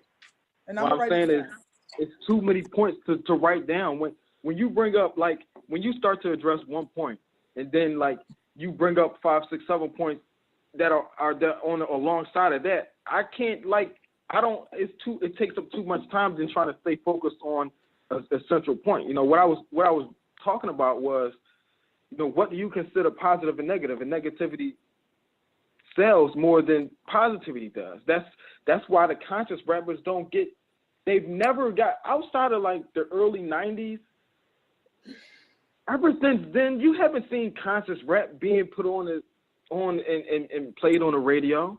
So this idea that negativity doesn't sell is just like baffling to me, kind of. You know what I mean? Because like, what do you? That's why I asked you the question, like, what do you consider negative and positive? You know what I mean? Like, just because they might not be, they got like a Starship song that goes across genres or whatever like that. You got one song that's like that, but you listen to the majority of her music, you know, it's not like that. She's talking about having sex with guys that got mandingos and shaking their butts in videos and stuff like that. You look at every time she in a video, she half naked. You know what I mean? Like, so you got young girls that's watching her, and she want them to be her Barbs or her Barbies, and what they looking at? What are they really looking at? You know what I mean? So what do you consider to be positive and negative? I don't see those. Well, I'm not see those things being positive effects on or positive influences on people who listen to that music. All you're going to get is a replication of the person that's putting that music out. So you got these young boys, and trust me, like, I work with these young boys every day, and I see and I hear the type of music they listen to. So I'm like, what they do is they listen to the music, and then they try to be the person that they listen to in the music. You know, they start to try to be that person, and they start to act like something that they not. You know what I mean? They start to act like they gangster only because of the music that they listen to. They can be listening to music and not have nothing to do with the lifestyle that they listening to, but because they listening to that, they want to start to fit that mold. They want to start to fit that image. So they start to try to act hard. They start to try to do all this extra stuff to be that person just because they listening to that music. You know what I mean? So like, and for you to say that that's not negative, it's like and to point out the few instances where people like can put out a song or positive song, like, so T.I. can put out a song with Rihanna that says "Live Your Life." Like, those songs is cool, but like, you know, on a larger scale, when you talking about, you know, and I'm not talking about like profits and success and stuff. I'm talking about just like the image. Like, what image are they giving us? What image are they giving us on a consistent basis that's positive? You know what I mean? Like, you're not getting that from rap music. You've not been getting that, and you only get that from certain artists in rap, but you don't get that from rap music as a whole, because negativity sells. So, you know, it fits it actually supports what you've been saying this whole time, which means that somebody is the narrative, that somebody behind the scenes is controlling what music is being put out and delivered to the people, and what music is being put out to black people to influence them, to keep them brainwashed. Like that, it supports that narrative. But what I'm saying is this: at the same time, you know, it does support that narrative, and I don't believe that that's not happening. I believe that there are people in the music industry that prefer certain music over other type music. Don't get me wrong when I say that, but at the same time, like, it's still the artist's control, especially now today, where you don't need a record label to put out your own music. You don't need a record label. You're the one who jumping. You're doing a lot of jumping. Let's deal with that particular point that you made. Let's deal with the first particular point that you made. Well, you said that music makes people fit an image, and I agree with that. All right, that actually is going along the lines of what I'm saying. You know, that these young kids, they listen to that music, and even if they're not living that life, they go on to emulate that particular type of behavior. And that's really a testament to the point I'm making.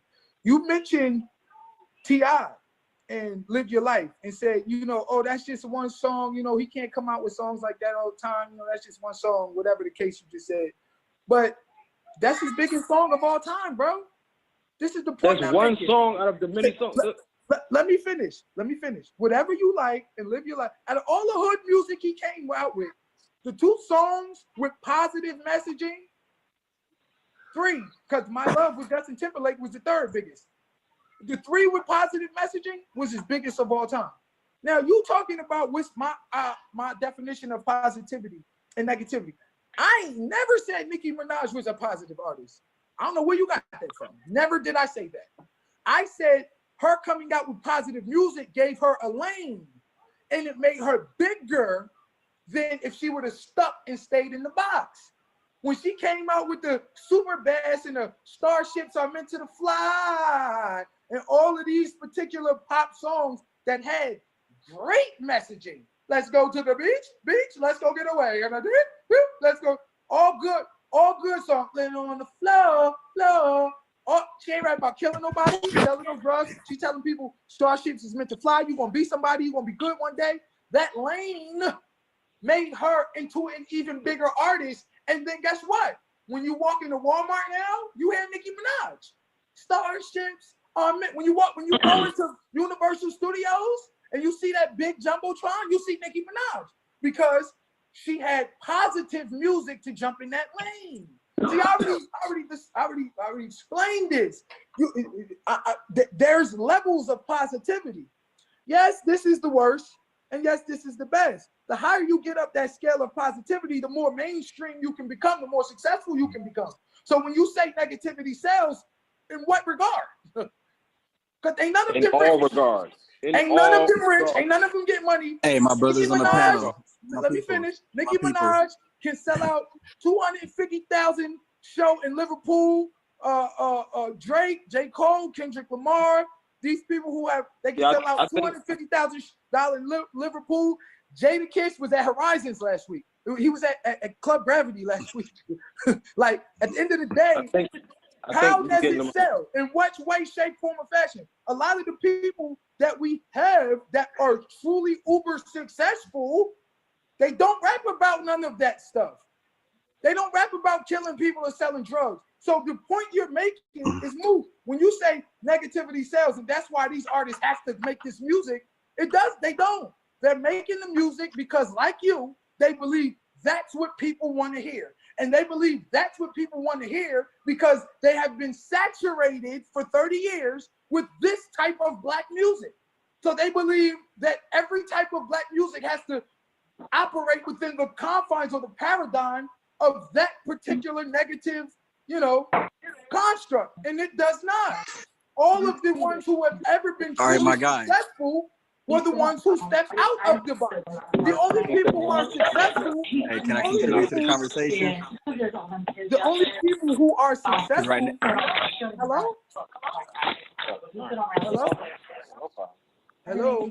Yeah, that's somebody background noise. Oh, the only people who are truly successful off of negative music and gangster rap is white folks. It's the enemy. They the ones who fill in prisons, got us spending all of the money, not building anything so we can't become a threat to their economy. They're the ones who is their population control agenda is being implemented in full effect through the music. Okay, running from the police. The only people who are benefiting from the music is them. All right, can I speak, man? Because I feel like the build is turned into a debate. You guys are going back and forth, and you guys are hitting good points, but we need to expand the conversation just a little bit. Yes, sir. If y'all don't mind. Peace Yes, to the sir. panel. This is the Watcher. And again, I don't have any disagreements with other. I'm sorry. I'm sorry? Bring me a water, baby. No, I was telling my wife to bring me a water. I'm sorry. Right on. Yeah, because I don't have any disagreements with what you guys are saying because you guys are both building on good points. But I mean, we're getting, I don't want to say confrontational, but we're going back and forth. But let's expand it. Try something else. I heard your build, and it was pretty good. Now I have a few questions. And again, I'm not coming at you contentious. This is not gotcha, but I just want to ask questions, if not for myself, for the audience. Let's talk. So the first question I have, for the brother, was it DJ? Let me see, DJ Focus. Okay. Do you believe that the music that's out right now, is that influencing the youth or influencing the generation? Absolutely. I believe it's one of the most influential and quintessential factors when it comes to the conditioning the minds of the youth. Okay. And who's in your opinion or your knowledge, since you seem like pretty knowledgeable about the music, who's the biggest consumers of the said music? Well, I believe that is young white kids, but that's relative as well because, you know, those numbers are based upon, you know, them, you know, purchasing or streaming on more legit sites, you know, I mean, they too have, you know, ways to access the hidden sites, but we bootleg things more, always have. So those numbers is relative, you know what I'm saying? But okay, well then let me try to. I'm sorry, I didn't mean to cut you. Did you finish? Yeah, but you know, well, go ahead. I'm gonna let you finish. Okay, because I'm trying to get an understanding, at least a percentage of a pie. So we realize that we're what, 13-14% of the population. Those numbers are relative too. I don't believe those numbers. Well, what seems logical to you? I mean, I'm not trying to put any. I don't want to run with a false narrative. I'm just trying to get an understanding. Like, what percentage just of people do you, in your opinion, and it doesn't have to be exact, just what percentage do you think? I truly believe that there will be no way for us to truly quantify it based upon the fact that, you know, mixed kids that are like Black and Spanish, they create, you know, they use them as Hispanic. Right. A lot of people put other because they're from the islands and they don't want to put African American. So they, you know, they be West Indian, but they still Black, and they put other. A lot of people don't fill out the census at all, including myself. So those numbers are relative as well. And I don't really believe that we'll be able to find a way to truly quantify the number. I would just put it somewhere along the lines of 40 to 60 million, 40 to 80 million, something like that. Okay, so would you try to say that's at least maybe 30%, 40% of the population? If we go to over 8 million, then that would be just over 25%. Okay, so we're about 25% of the population. And of that 25% of the population, recognizing that some are older, majority of people are older, some are younger, some are females, what percentage of that 25% do you think is actually buying or listening to the music? There would be no way to quantify it, but one thing that I will say is there are a lot more children than there are adults because adults die. So therefore, right. But I'm my guy. I'm not trying to nail you down or anything. I'm just trying to get an understanding before I speak. Bro, you can't nail down truth. I feel you, my G. But I feel like I'm trying to get information and then you're just diluting it, or you're. I'm not diluting it. I'm telling you that I don't have respect for these numbers that they come out with. And I can acknowledge that, but I would. Right. But if I'm asking for your opinion. Okay, because you don't want to, you don't believe in the general consensus of what's being put out there, and I can respect that, I can understand that, but just so we can have a build in the conversation, because we're speaking to an audience as well, you know. So I'm trying to get an understanding of, or I'll just go right to the point. We can say it's 25%, and I can be generous and say maybe half of them are listening to the genre of music, and I believe that's real over exaggerating, but just to get to a point. I disagree with that. I believe you would say more. I believe up to 80%, because you have to realize that's what's being pushed on the radios. That's what's being pushed in the club. So if you get in the car and turn on the radio and want to listen to anything you can identify with, this is what you're going to hear. So even the adults, I'm a DJ, bro, and I know what gets the party shaking. I do 50th birthday parties, and they be like, "Yo, put that new Cardi B on." Like, so all of them listen to it. So, you know, the vast majority. You'll have a few who may be on their dean or maybe really in the church or gospel right now at this particular time, but that's relative too. A few years down the line, they end up listening to it too. So the vast majority of our people are affected by this music. Okay, so you're saying 80% of our people, you believe, are really rocking with this hip hop music and being influenced by it. Okay, but we understand that I said the vast majority. Other people, But go ahead. Right. Okay. That's the way to get up off that number. All right, I feel you. So now back to the other side of the group. So it's a consensus, or you would agree that the major consumers of this music is not black. Is that a fair point? Well, yeah. Well, I can't say are not black because there's different ways of consumption. You want to quantify how much Spotify downloads. There's no way to quantify how many people turn on the radio and go to Hot 97 or Power 99 because they want to listen to music that they can identify with, or that they're in the car with their kids and their kids put on music and their kids put on the Hot 97. There's right no way on. to quantify this. I get it. Yeah. Right, but what I'm trying to do, that's why I started with the population. If you recognize that if we're 25% of the population and we see these people are becoming millionaires and stuff off of their music, we got to be realistic as far as the buying power. That's not really coming from the black community.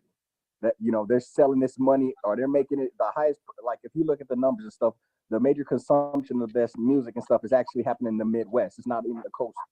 The coast are not making these guys millionaires.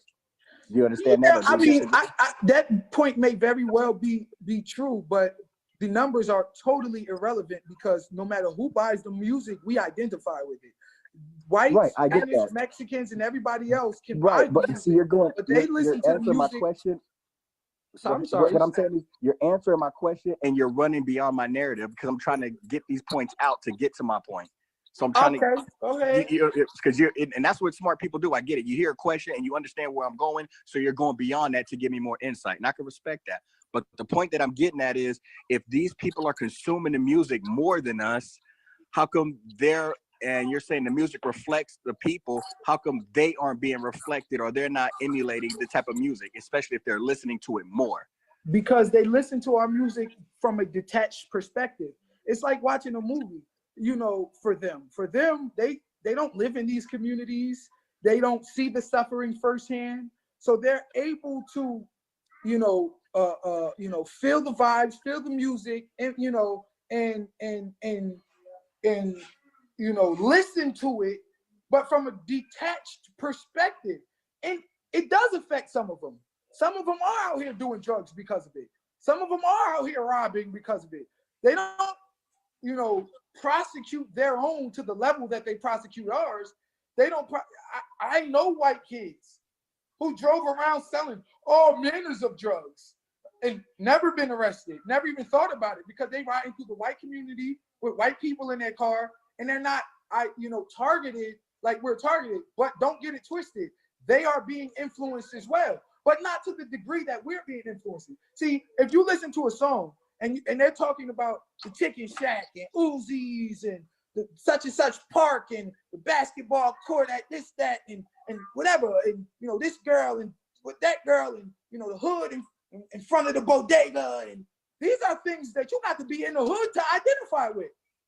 Then the caveat is they put this "you got to be real" connotation to it. So for everybody else, they can listen to it as fiction, but for us, you got to be real. So if you're an artist, you had to be really doing this stuff. And if you are a listener who really feeling the music, you want to go do this stuff so that in your mind, if you can't be a rapper, you could be who the rappers is talking about. All the rappers talking about my life. I'm the star. And then convoluted and adversely, the young women feel as though, well, if I can't get the rapper, I'm going to go get who the rapper talking about. The trap boy, the drug dealer. But you got to be in the hood to understand these experiences, to be affected by these experiences. That's why they put all, but you can't find, bro, go to Netflix, go to the movies, go to any one black dude who is totally irredeemable, but one black dude. The only place you can find an abundance of black dudes is in rap videos or in the NBA. That's the only place. So for a young black clique or young black team or young black gang growing up who are looking for something to identify with, I don't see myself in church. I don't see myself in the educational system. They teach you about a bunch of white folks. They teach about a bunch of white people in church. All angels, Jesus, and everybody white. Lisa, hush. Everybody white. I don't see myself when I read a comic book or turn on the Avengers. I don't see myself when I turn on Netflix and see all of the stories and the protagonists therein. So the only place I see myself, since I'm looking for myself, I'm looking for something to emulate, identify with, is the music or the ball court. So now everybody want to be a basketball player, but when that fails, you realize you're not going to be 6'7" and you don't got no J and you can't dunk. What's the next best thing? I'm going to be a rapper. And if I can't rap, I'm going to be who the rappers talk about, who the rappers emulate, the stars of the community. It's like a police. Police officers feel emboldened and they feel like they superstars and rock stars, even though they local as hell. Why? Because it's a bunch of movies about cops. So when they put on that uniform and that gun, they really feel like they J.T. Smith, action star. They really feel like they about to go fight crime, like they RoboCop, because there's so many movies about cops. So if I can't be a movie star, I'm going to be what the movies is about. But it's the same thing with rap music. If I can't be a rapper, well, I'm going to be the next best thing. I'm going to be the thug, the trap boy, what rappers rap about. So that fact that we identify closely with these people, oh, therein lies the difference. And as I said, you'll never be able to truly quantify the numbers of who actually consumes, because you're talking about consumer in the sense of spending money on, but then you also talk about consumer in the sense of taking in, you consume it, okay? So as I said, if a young Black mother got 3 Black kids and she got to turn on Hot 97 for them or turn on the music for them, she's consuming that music whether she bought it or purchased it or not. She's consuming it. Okay, well, I mean, right, because what I'm trying to do is get an understanding, but it seems like maybe it's more complicated than I can grasp, and I can respect that. And again, this is not a debate. I'm just asking the questions, not for me, but just for the chat and people who listen to this weeks and months from now. So you gave your presentation and you spoke on how the music is being infiltrated and actually ran by certain people who have an agenda that they're putting out. Is that correct so far? Yes, sir. Just paraphrasing. Okay. Absolutely. So, because I listen to a lot of rap music, hip hop, gangster music, and it didn't really influence me to that degree. Well, it changed my perspective, and I'll be honest. However, it didn't make me run out and go stick people up and do all the ignorant type of shit. I recognize music for what it was, and I've had these conversations with people on the panel. Now, we're in a new age and a new era, so I can't really speak to the quantity or the quality of music that's out right now. So with all the lean and all the extra pop and all this other type of shit, I mean, I didn't listen to that quality type of music, and I don't really mess with too much of the new music now. So I have to concede to a point if people are saying like people are rapping about Molly and Percocets and popping pills and lean and all this type of shit, and then the dudes are running out doing it. You know, you can name a few Nicki Minaj quality or nice songs, but I got to be blunt with you, my dude. Majority of the information I see and a lot of the music that I hear from her is not quality. It's about booty popping, and we can debate. Oh, I don't even want to debate, but I understand that you guys had a conversation about how detrimental it is to a society. But when you have women think that they can be extra promiscuous and they can just run around chasing the bag or chasing the dudes and listen to Cardi B, that shit does also break up the home. It gives women or certain females who are susceptible to that, it gives them a different lane to run down. And they may have 1 or 2 positive songs, but to keep it blunt, that's not the songs that they're constantly playing in rotation when they want to go out and quote unquote get down. So, I mean, we got to be realistic on that. And I understand the analogy you use with the crayon saying there's different degrees of it, but just to broaden the conversation, we have to recognize it's detrimental to certain people, especially at younger ages when females think that they can do certain things, and even the younger kids or the young males feel like they can go run the streets and pop these pills without any consequences. So I'm not in the younger music because I heard you even spitting some of the lines, you know, the melody. So again, you're a DJ, so you know more of the music than I do. I'm speaking of, you know, or I'm just trying to ask these questions and put it out there, and I'll admit that I'm out of my element. So I'm not going to say I'm right and you wrong type shit or type thing. So, I mean, I would like to hear you speak on that, honestly. And before I hop off, I had one other point, but I didn't want to go too much back and forth. But yeah, I do appreciate your content and you contributing to the panel. And I know there was other people in there as well. I definitely appreciate you hopping on and you know, us being able to converse and dialogue. You know, my thing is, I never said Nicki Minaj was a positive artist. The only reason I brought her up was because he said negativity sells. I'm showing you that she was able to jump into a lane and she was able to grow to a point she would never have been able to grow to because of her positive side. Then I went on to talk about the Black Eyed Peas. I went on to talk about Kendrick Lamar, J. Cole, Drake, different individuals who don't rap about killing anybody, selling any drugs, or even buying Gucci or any of that. Black Eyed Peas and them don't rap about, and they're all way more successful. They all did Super Bowl halftime shows and all of that, way more successful than the negative artists. That's the only reason I brought her up. You can't play the booty popping Nicki Minaj music in Walmart. You can't play it on the Jumbotron at Universal Studios and Disney World or at Six Flags or at Dorney Park. But you can play Starships or Winterfly. You can play Superbass. The fact that she joined that lane of positivity pop music, it afforded her a global a position that she would never have been able to get if she was in negative, purely putting out negative music. So I say all that to say, negativity does not sell. It marginalizes you. It keeps you from selling. It keeps you from getting Grammys. It keeps you from getting respect. It keeps you from being mainstream. It keeps you from being on the Jumbotron and Universal Studios, on the loudspeaker at ShopRite or Walmart. It keeps you from all of this. There is no benefit for us in the music at all. The only people benefiting is them, which is why the music stays prevalent, because they want to keep putting it out.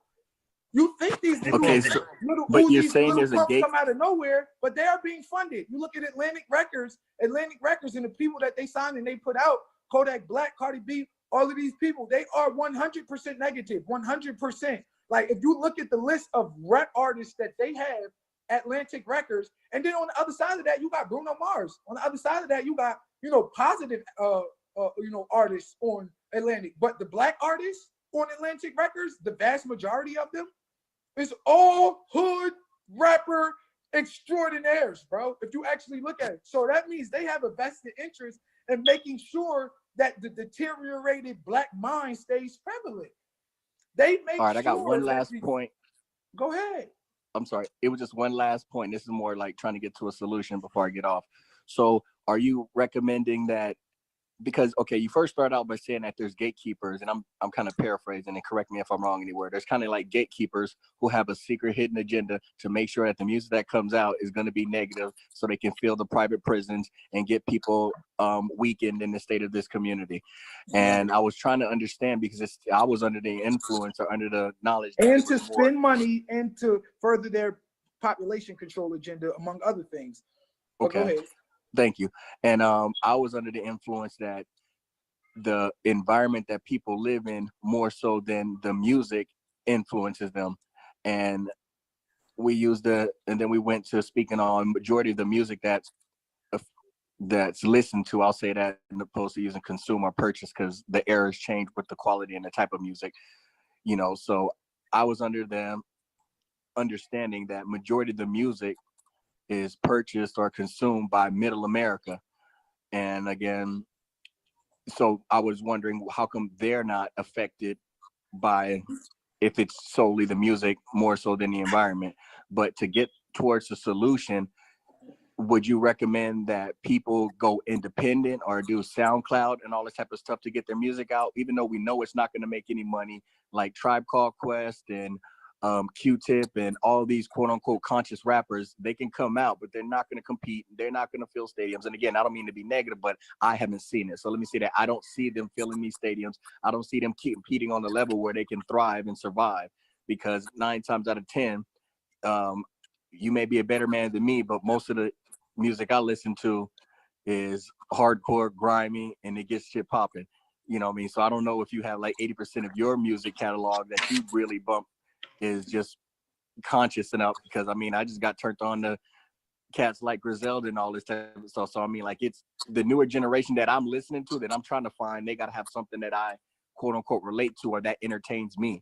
I'm not above or against listening to that conscious music, but it just, I'm keeping it a buck. It just don't rock with me. So your solution, or to recommend, they're not going to get into big industries and blow up by making positive music. So is your suggestion to go independent? Well, and I'll take my answer off I'm gonna go ahead and check out. Peace to the panel, but I'll take it off there. Peace to the Black guy. Well, there's always been a lane for positive music in the underground and in the independent circuit. That lane has been, magnified and You know, it's been opened up with this advent of social media and, you know, YouTube and all of these ways that we can get the media out there ourselves, and these third party, you know, marketing companies, and we can really go market ourselves and, you know, distribute it ourselves via, you know, Apple Music, Spotify, with sites like DistroKid or TuneCore. You know, all of these things have exponentially increased the viewability of the underground artists, when before you could only find underground artists, you know, you had to dig deep to get underground artists. You know, now it's a lane for them. So, you know, you definitely don't want to sign with a major if they're going to make you compromise your integrity or compromise what it is that you stand for, or make you sell your people out. That's not what you want to do. You know what I mean? You definitely don't want to compromise your soul, you know, to that degree. But there, like I said, there is still a lane for it. There's still a lane for it. I think the solution, and you know, a point you made, you said you just don't rock with, you know, positive type music. Well, I really think that you need to open up and expand your horizons, because there's a lot of positive, good, I ain't gonna say positive, but music that's not about killing each other and selling drugs. You don't have to be Malcolm X in your bars or John Gotti. Like, there is a middle ground. You can rap about things. You can rap about stuff. You can make a song called My Flat Tire, and the first verse can be about how you got the flat. Second verse can be about how you fixed the flat. The third verse can be about how your daddy taught you how to always have your tools and fix flats. And the song could really be about your dad, but you called it My Flat Tire, and now you're getting a Grammy because your dad taught you how to fix flat tires. Nigga, it's so much things to rap about. There's so many creative ways for you to go out there, and those who explore these creative ways are the ones who are truly successful. So you say you don't rock with it, expand yourself. And even if you don't rock with it, I mean, there's a lot of things that's bad for you, bro, that you got to give up. I mean, you like smoking weed, you know, and the weed is causing you to, you know, to get the screwage. You're not getting anything done. You know, your money is going in the gutter. You ain't got fired from your job. Nigga, you need to quit smoking weed. Just because you like it. Oh, yeah, but I like weed. So just because you like gangster rap don't mean it's not a detriment to our people. Just because that's what you want to rock with don't mean you don't have to refine yourself. And as you said, you don't listen to the new music anyway. And the reason you don't listen to the new music is because you can't rock with it. You can't rock with all of the BS that goes on in it. So you have detached yourself from it because you know damn well you don't rock with it. So, you know, it's imperative for us to be real, man. You know what I'm saying? And like I said, the solution for us, for me, you know, it starts with unity, yes, but it also starts with us identifying them as the true detriment that they are. Every time I bring this point up, if somebody want to argue with me, telling me that it ain't the music and the white kids got buying more, so they should be act like bro, no, it is the music. You can see us acting, dressing, talking, thinking, moving, walking like rappers. I already expressed the fact that we identify with them. There's a connection we have to them. We're in the hood, so you had to be in the hood for you to understand even what they're talking about, understand the bodegas and the this and the that and Poppy store and whatever the hell they talking about in the trap spot and the connect and the this and that and whatever. You got to be in the hood to identify with these landmarks, to identify with these things. So it's going to resonate deeper within you, and it's going to cause you to emulate at a higher level than anybody else. Yeah, focus. Let me say this, because you know I'm engaging in the chat.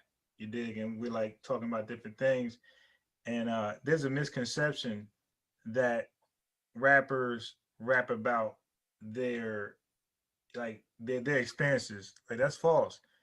Some do, but some don't. You dig? Right. Some be faking because again, like you pointed out earlier, like this is the wave to rap about this. So for example, I get dough when the 6-4 motherfuckers I run with, they get dough. Y'all niggas better run and get your gun or get one for my 6-4. That's my bars. I don't got no damn gun. I was never against it.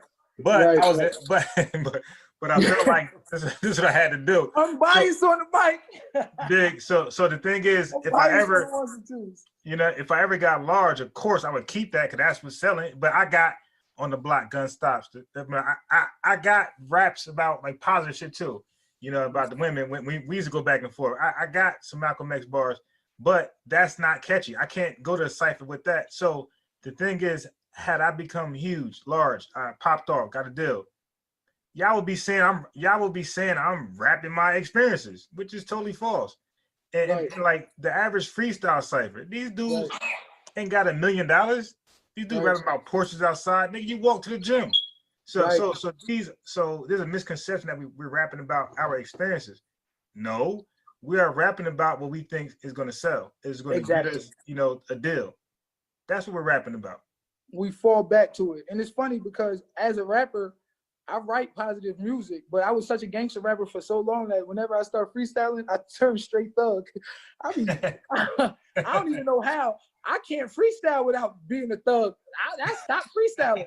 I try to freestyle positive, it didn't work. I tried so much to like freestyle. I revert back to the guns, and I'm like, damn, that says a lot. You know what I'm saying? That's my base. That's what I revert. I actually had to work at freestyling positive because I freestyle negative for so long. So I know, I get it. The thing is, they're not rapping about their experience. They're rapping an exaggerated form of a potential experience that exists within the confines of what people want to hear. Right. That's it. But there's a lot of potential experiences to rap about. A lot. You know, that will actually afford you, more success than out here rapping about the same old BS. When you rap about that same old BS, you're only worried about lining your own pockets. Okay, you're doing what you think, or will sell or what people want to hear at the total expense of your morals, your self-pride, your self-respect, your people, at the total expense of everything. Hey, yo. Yeah, I just got done. That makes you a traitor. If we, oh, go ahead. I have to insert this, my brother. I just got done watching Migos' new album. They got money in the video, and I don't think anything's about money. And then you look at Moneybagg Yo, a new single, Me Versus Me. Nothing's about money, but he got money all in the damn video. Right. So every if you look at Lil Baby. And my man, it's called, what's that called? The new single. I'm not sure which one you're talking about. The little short fat dude. Gunna. Anyway, it's dope, but they got money too. But it ain't about money. It's about killing folks. But every album, every song I see, every track I see, they got telephone bundles of money. But the rap is about something totally different. About something totally different. Right. So why are they putting this money in every video? Like no matter what it is. You got to have stacks of money in it, racks and racks on racks in every video. They want to raise you on a culture of spending. And, it really baffles me how people constantly want to listen to it because they talking about a whole bunch of stuff you don't have. They bragging about the fact that you'll never get it. They talking about the fact that they will screw your girl in a heartbeat and how they got your girl doing this and she was acting strange for, like, bro, don't you want me to buy your album, nigga? You sitting there telling me all the stuff that I ain't never gonna be, and you got like, bro, what happened to making music that was for me, that heals my soul, that was for your fans? You feel me? Nah, it's the only music that's good. But once again, it goes back to the overall agenda and the overall plan that they have. You gotta realize every facet and every aspect that is affected with this rap music. They are not only affecting what we wear, and what we drink, and what we smoke, and what we pop. They affecting how we dress and what we eat and how we approach our brothers and how we approach our sisters and how we approach our community. And they affect every aspect of us. They affecting, like I said, those who manufacture guns are making money. Those who manufacture the weed are making money. Those who manufacture the drugs are making money. Those who manufacture the Gucci is making money. Those who manufacture the Louis Vuitton is making money. You ramp up crime, then you use our taxes to infuse money into the police force, and they get brand new cars and new vests and new guns and new trucks. And you do all of that based upon the crime or whatever that's in the area and the taxes that we pay, because it's so dense that, you know, you fit so many people in one particular area. So now you got all of this money. Now you're using it to fund the police, to give them raises, to build police funds and such. So even the police is benefiting from the suffering. You got the prison industrial complex. You got the poverty industrial complex benefiting from it. Every aspect of society is benefiting from rap music except us. We dying, we suffering, we getting locked up, we destabilized, we destroyed, we strung out, we fiends, we sell it. Bro, it's clear. It's clear who's in control of it. It's clear who is comfortable with this messaging. They're it's more of a threat to them to produce, like I said, intellectual black people than it is to produce criminals. But wait a minute, you'd rather have a bunch of gun-toting criminals in your society than doctors, than lawyers? You'd rather invest in prisons and invest in making sure that they stay subjugated and make sure that they, you know, keep killing each other? You'd rather invest in that than investing in them and making the nation greater, than investing in these particular people, in their education, in their growth, in their mind? Do you view them as citizens? Do you believe that they can bring America up, or do you want them to do exactly what they've always done? Make money for you. Do you feel as though you can make more? See, we're teetering on the brink of total war, and we always have been. Whenever you rip people from the shores of their country, brutalize them, sell them, you know, lynch them, burn them alive, tar and feather them, chop their fingers off, chop their feet off, chop their tongues out, decapitate them, rape them, mutilate them, marginalize them, subjugate them. Whenever you do this to a people, crack them, AIDS them, gangster rap them, Willie Lynch them, Jim Crow them, redline them, Housing Act of 1930 them, Civil Rights sham them. When you do all of this to a people, your number one fear is of retribution. You think we gonna wake up one day and be like, oh, y'all been doing all this to us, and then get our revenge? But even though that's not in us, we just want freedom. We just want to be away from you. But you really fear our retribution. So now you're spending so much money on wiping us out, destabilizing us, turning us against one another. Oh, bro, the war against the black man is in full effect. It's in full effect, but the war is taking place in the minds of the individual. I seen a brother earlier post a picture of Black Panthers walking down the street with guns. And he was like, yeah, some of y'all afraid, but this is what we really need. Now, I told him, I said, bro, I disagree. I vehemently disagree with that's what black people need, more guns. We need guns to walk down the street. We got guns now. They ain't scared of us. We got guns, Uzis. They know all the guns and Uzis is in the hood. They still robbing, raping. They still kidnapping our women. They still shooting us down. Police brutalizing us. They still doing everything. And they know when they tackle you right in the middle of 115th and Lenox, 120th and Lexington, that all them niggas gonna sit right there and watch this cop violate this young black man. And half the people sitting around got guns on them. But you wouldn't let dude from 150th come around and slam your man up. Y'all gonna jump him and roll him out. But now the police can come in, they can do whatever they want to, and y'all sitting there. So y'all got guns now. They don't strike fear in the heart of the enemy. Because they just gonna tell you what to do with them guns because they got control of your mind. So that's not the answer. We got guns now. What you gonna do? Yeah, I'm gonna walk around flashing them in the air. So they can have a reason to bring in the National Guard, the Army, the Navy, the Marines, you know what I mean, the Air Force. Most Elijah Muhammad said it the best. You get guns, they gonna get machine guns. You get machine guns, they gonna get bazookas. You get bazookas, they gonna get tanks. You get tanks, you can't win the war fighting it their way. The war today is in the minds of the individual. So the warriors of today are the intellects of today. The warriors of today are those who are deeply rooted in knowledge, those who can teach young kids how not to use the gun when the whole system is telling them to use it. We got to be in the business of giving life, not taking life, which is why I disagree with the whole, Black Panther, we need guns things. We need unity. We need separation. We need to come together and succeed. That's what we need to start looking out for each other, looking out for ourselves. You feel what I'm saying? We don't need more guns. We don't need more guns. And like I said, they ain't worried about that anyway. Now, what they is worried about is all of us coming together and making a decision, which is why if you look at when all of us came together and refused to do the Super Bowl, Jay-Z and Cardi B and Beyonce and everybody, they refused to do the Super Bowl. They said, nah, we're not going to do it because of how y'all did Kaepernick, A, B, and C.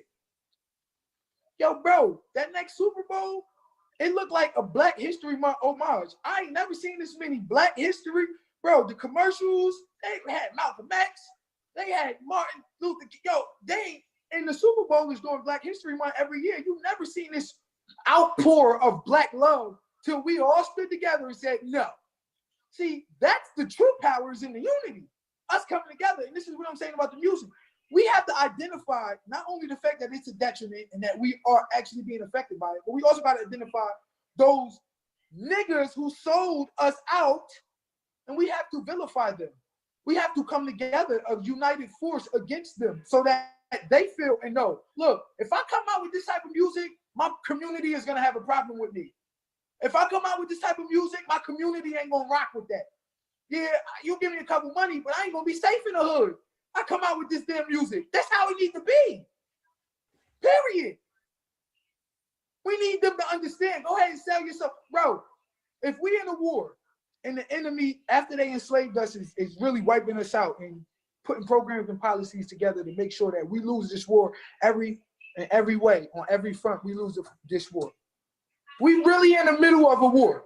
Then that means all of those rappers who joined the other side and who made sure that the enemy is winning by keeping us destabilized and keeping us in prison, who by keeping us killing one each other, keeping us on drugs, those is traitors, bro.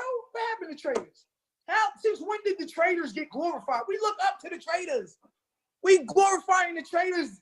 Future, all these niggas is traitors. They are working with the enemy to keep us subjugated, keep us down, keep us enslaved, keep us on drugs. They Benedict Donald. And you telling me you telling me we can't come together as a united force against them, but we can come together against Trump? One Trump who's been doing the same thing all of the rest of the presidents been doing, but yet you can let all these artists come out, artist after artist, choppers, spray your whole clip down. And nobody say nothing. Not a rally, not a march, not a march on Washington, not a YouTube assembly, not a Sonetta Studios. You telling me we're not sitting here talking about these niggas who have sold us out to this degree? Who got our babies killing each other, selling drugs to this degree while they sitting in mansions, living it up, concocting the next genocidal warrant, the next genocidal album, living up in music, and then laughing at us, telling us they gonna screw our women, showing us money we ain't never gonna have, telling us, yeah, you ain't never gonna get this. Laughing about it as they serve our kids up to die, and we don't got nothing to say about it? I think where yo, bro. See, even we asleep. We think we conscious, but we conscious to what they will allow us to be. We conscious in the confines of their allowance. They give us what it is we gonna fight for. Or they give us our heroes. Bro, we got to step up. We got to stop. Let me say this, that and not just the people that's viewing this, but in general, like definitely from my experiences, like we kind of like it's weird, but I do know that we make up excuses for our negativity, right? So like let's just look at it like this. The majority of our rappers, like where's the balance? Mm-hmm. So let's say if everybody was experiencing that, okay, but we still need balance. Like everybody can't rap about negativity because it makes the entire race look crazy. Right. So there gotta be some balance. Like, everybody can't do this. Every woman can't rap about shaking her butt and whatever. Some of y'all gotta change it up. And the producers are responsible for that. Like, no. We need some more diversity in this genre of music. You dig? But and again, the outcry from us, we tolerate it. Like the people have a lot more power than what we think. If the people was like, yo, listen, man, I'm tired of the same, music, different lyrics, different beat, but it's the same content. Like the record labels and producers, like they'll be forced to, all right, listen, we got, they'll be forced to convince the artist, like, nah, that might not be the direction we want to go with this album. You might want to go over here with it, Right. But we don't see, like, we're not disgusted, and nothing would change until we get disgusted. Right. Let me use the bathroom real quick. 1 second. Yeah, Hassan, you still there? If anybody else want the link to go in, let me know if y'all want to. You dig? I can't let everybody on because it get too crazy.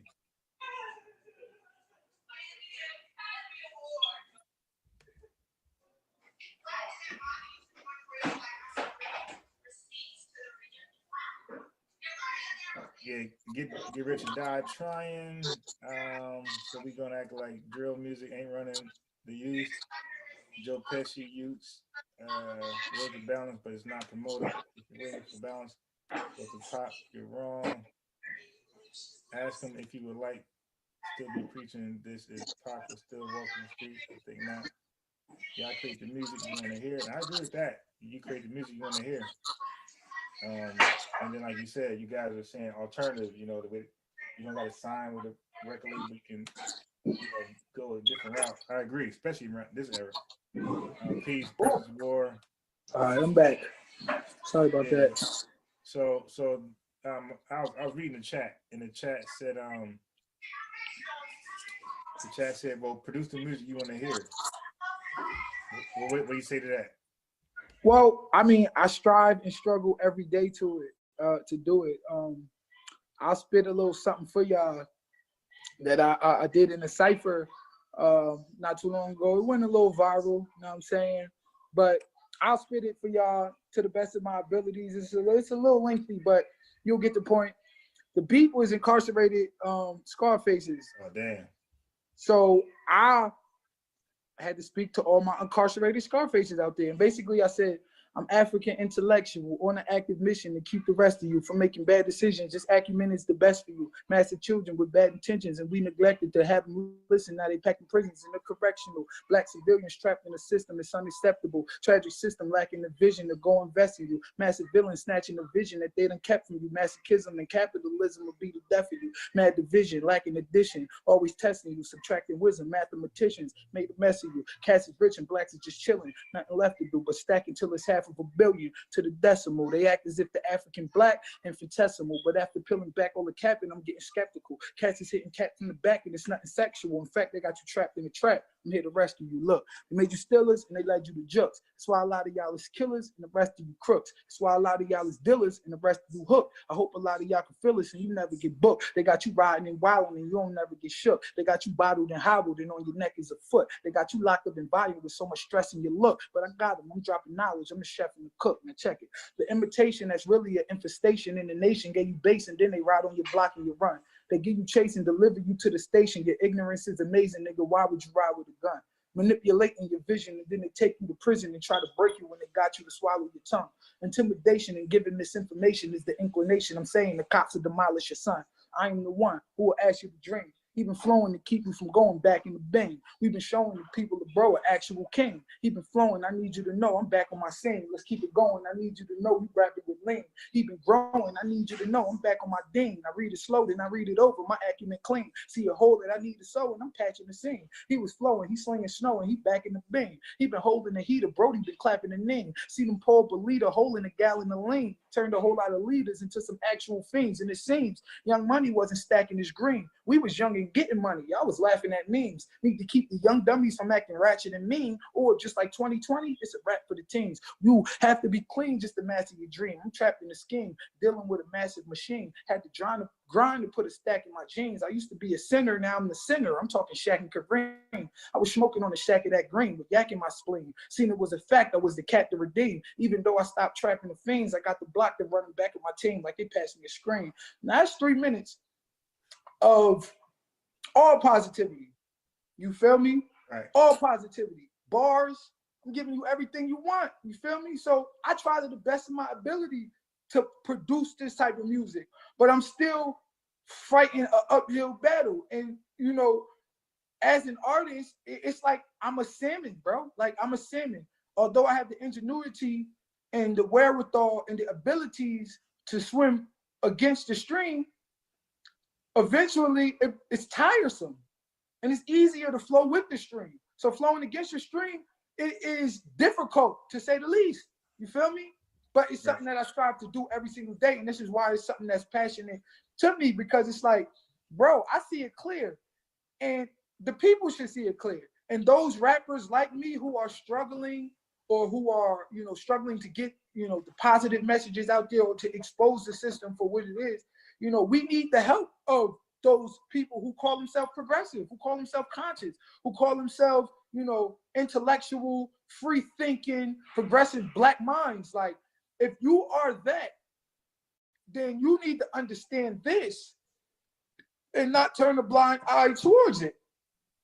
You need to, you know, understand, because when you understand it, then you really understand the magnitude of the enemy we're dealing with, the magnitude of the detriment that the music has on our people, and the need and the, you know, necessity for us to do something about it. It cannot just continue to be you know, oh yeah, man, these rappers, and then, you know, one or two people who got a problem with rap music, they just want to just point at the rapper and say, oh, no, we got to start from the root. We have to understand that these big corporations and these big companies, the enemy, the American government, they have a vested interest in making sure that black people remain destabilized. And their chief weapon, one of their chief weapons, is the music.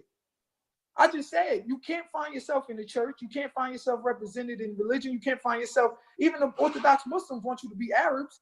You can't find yourself represented in the educational system properly. You can't find yourself represented in politics properly. You can't find yourself represented in literature or American media properly. You can't find yourself represented anywhere. So when you do finally find yourself represented somewhere, if they control that, then they control the flood of information that's going to go into you, because you're clamoring for something you can identify with. Nobody want to turn on TV and music and always listen to white people. We want to listen to the sounds and the stars and the music and the melodies that we can identify with, that touch our soul, that come from our people. And if the only place that we find that is riddled with negativity, then the enemy, the powers that be, you know, their job is being done for them. So a part of this leg of conscious maneuvers of this, you know, this conscious movement, you know, these new found, you know, conscious groups, a part of that needs to be a coordinated effort against the music. It got to be all of us. Like the way we all talk about Trump, we all got to be talking about Future new mixtape, period. And anybody who want to ride out with the, oh yeah, this is the music, we got to continue to fight them until we change the narrative, until we change. This can no longer be an issue that we sweep under the rug and act like it don't have as much of an effect that it does. It is the biggest conditioning tool and factor, period. Period. It's the icing on the cake. After they riddle you with black inferiority in every institution in America, then they top it off with the music. It's time for us to, you know what I mean? We got to take a stand against that, bro. Like point blank, period. We have to fight against that. So let me ask you this. Yeah. So what, you know, before this complete reconstructive change take place as far as music, you know, and the content, what artists do you suggest that people could listen to in replace of like the hardcore music that's influencing like the youth to do, you know? Well, there are various mainstream artists. I've named a few that, you know, either they make positive music or they won't make music that's too negative. You know, Drake is one who really talks about his life experiences. Like, people always talk about rappers talking about their life experience. You could tell Drake talking about his life, like, period. I met Courtney from Hooters on Peach Street. She was the one that completely, like, he go deep. When you listen to him, you could tell he talking about his life. It has evolved. The more money he make, the more he talking. You could tell he ain't rapping. He ain't, you know. I used to scrub J's with my toothbrush. You know, he not trying to, you know, go outside of. So, you know, there's artists like that. Is there great positivity in those music? No, but there's a reality sense into it. It's love songs, and it won't condition you into making those bad decisions. Now, on the underground, you have some of the greatest lyricists, and they rap positive. Royce da 5'9", one of the greatest lyricists. Tech Nine, one of the greatest lyricists. Joyner Lucas, one of the greatest new lyricists upcoming out. These individuals, they rap about positive things, and, you know, like I said, salmon swimming upstream. So you'll listen to music, their music, that, and it may be a certain thing that you can misconstrue as negativity, but if you keep listening, you'll realize even that there was a method to that madness, you know. But there's various artists like that. I would say search the underground, and the minute you hear them, you know, start down that road of negativity and conditioning, you change the station ASAP. You know, I, as an artist, as a DJ, as a young kid, would listen to music, listen to hip hop music, and, you know, because I can identify with it. And I would be in a bad mood all the time and don't even realize why. I'm not even thinking why, but I'm just in a bad mood. I'm constantly pessimistic. I'm just in a bad mood. You know what I mean? Like, it's just, I'm always thinking of the negative. And at a certain point, I'm like, this is damn music. And I switched it over, and it had a profound effect on my life, because music does, you know, infiltrate you. I mean, you go to church, the choir, and you hear them singing and Jesus. You tell me that music don't touch you. You haven't been listening to a song, and a love song. It's detailing what's going on in your life with you and your lady right now, and you just start to cry, or you feel good, or, you know, a breakup you had, you know, and people start talking about how, you know, that girl ain't gonna hold me down. I'm doing fine without you. I'm gonna be better now. You feeling good? You done got dressed. You blasting the music. You like, man, you know what? She ain't shit. That woman ain't no good. You know what? You right. All right. Return to the Mac. You know, you tried to play the song. Yes, I did. The Return to the Mac, baby.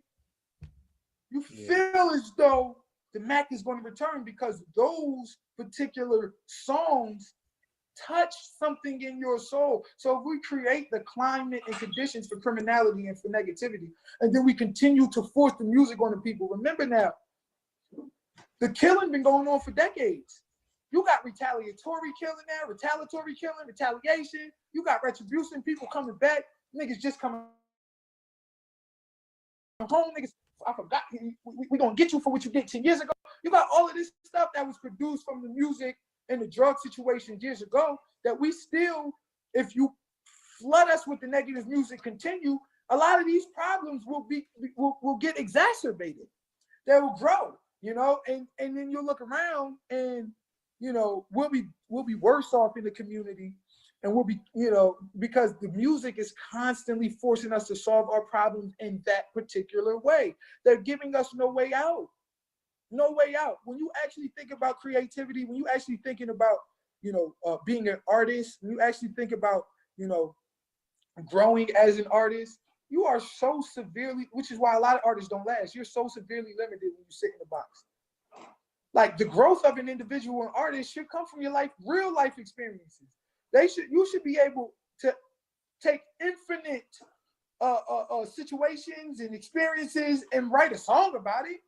I wrote a song about it. Like, here it go. What happened to that? You should be able to take infinite experiences and be able to write a song. But we don't have that luxury. Hip hop doesn't have that luxury. You can't take the experiences and which is why I don't put Eminem on none of my lists.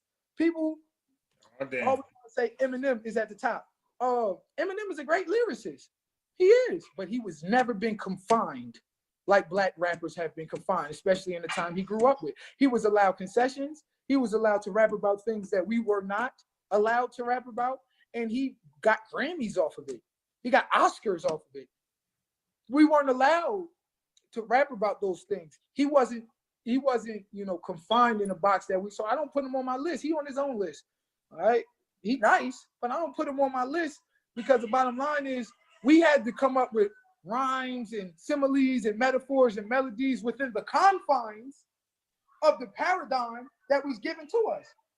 That severely limits you. When I stopped rapping about gangster rap and all of that BS, my horizons expanded. I began to rhyme about so many different things because I was no longer in a box. So, yeah, man.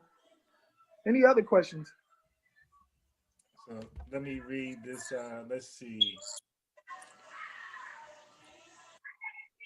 So there was a good question if I can remember.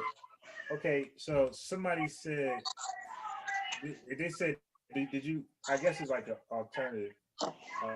Or no, I'm sorry. It was an option.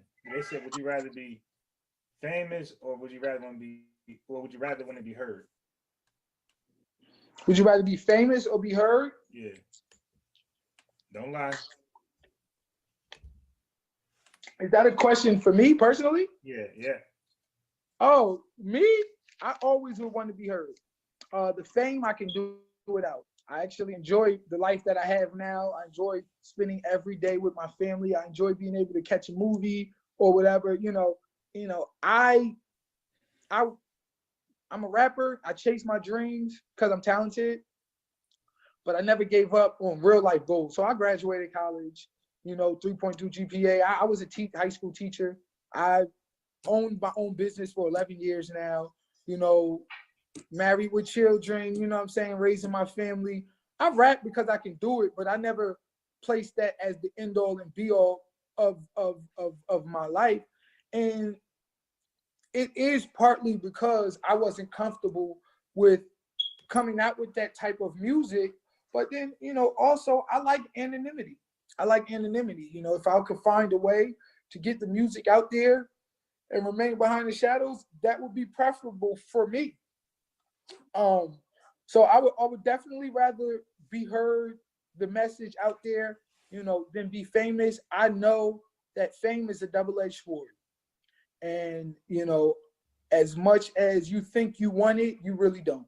People think they want to be rich and famous, but they don't know how it is to wake up early in the morning and have to hit that gym for 2 hours. And then they have to do all these appearances and sit in makeup for an hour and a half and 2 hours. And, this is constant. You go out on grueling tours, where you got to rehearse 24. You have no time for a personal life. You got women, you got money, but how much is enough? Once you done had 300, 500 women, you begin to long for other things that, you were deprived of because of your taxing schedule. So, some people say they want fame, but they really don't want what fame entails, not to be able to walk out your house without millions of cameras. And, that's the pressure was placed on Jordan. You see that in that documentary.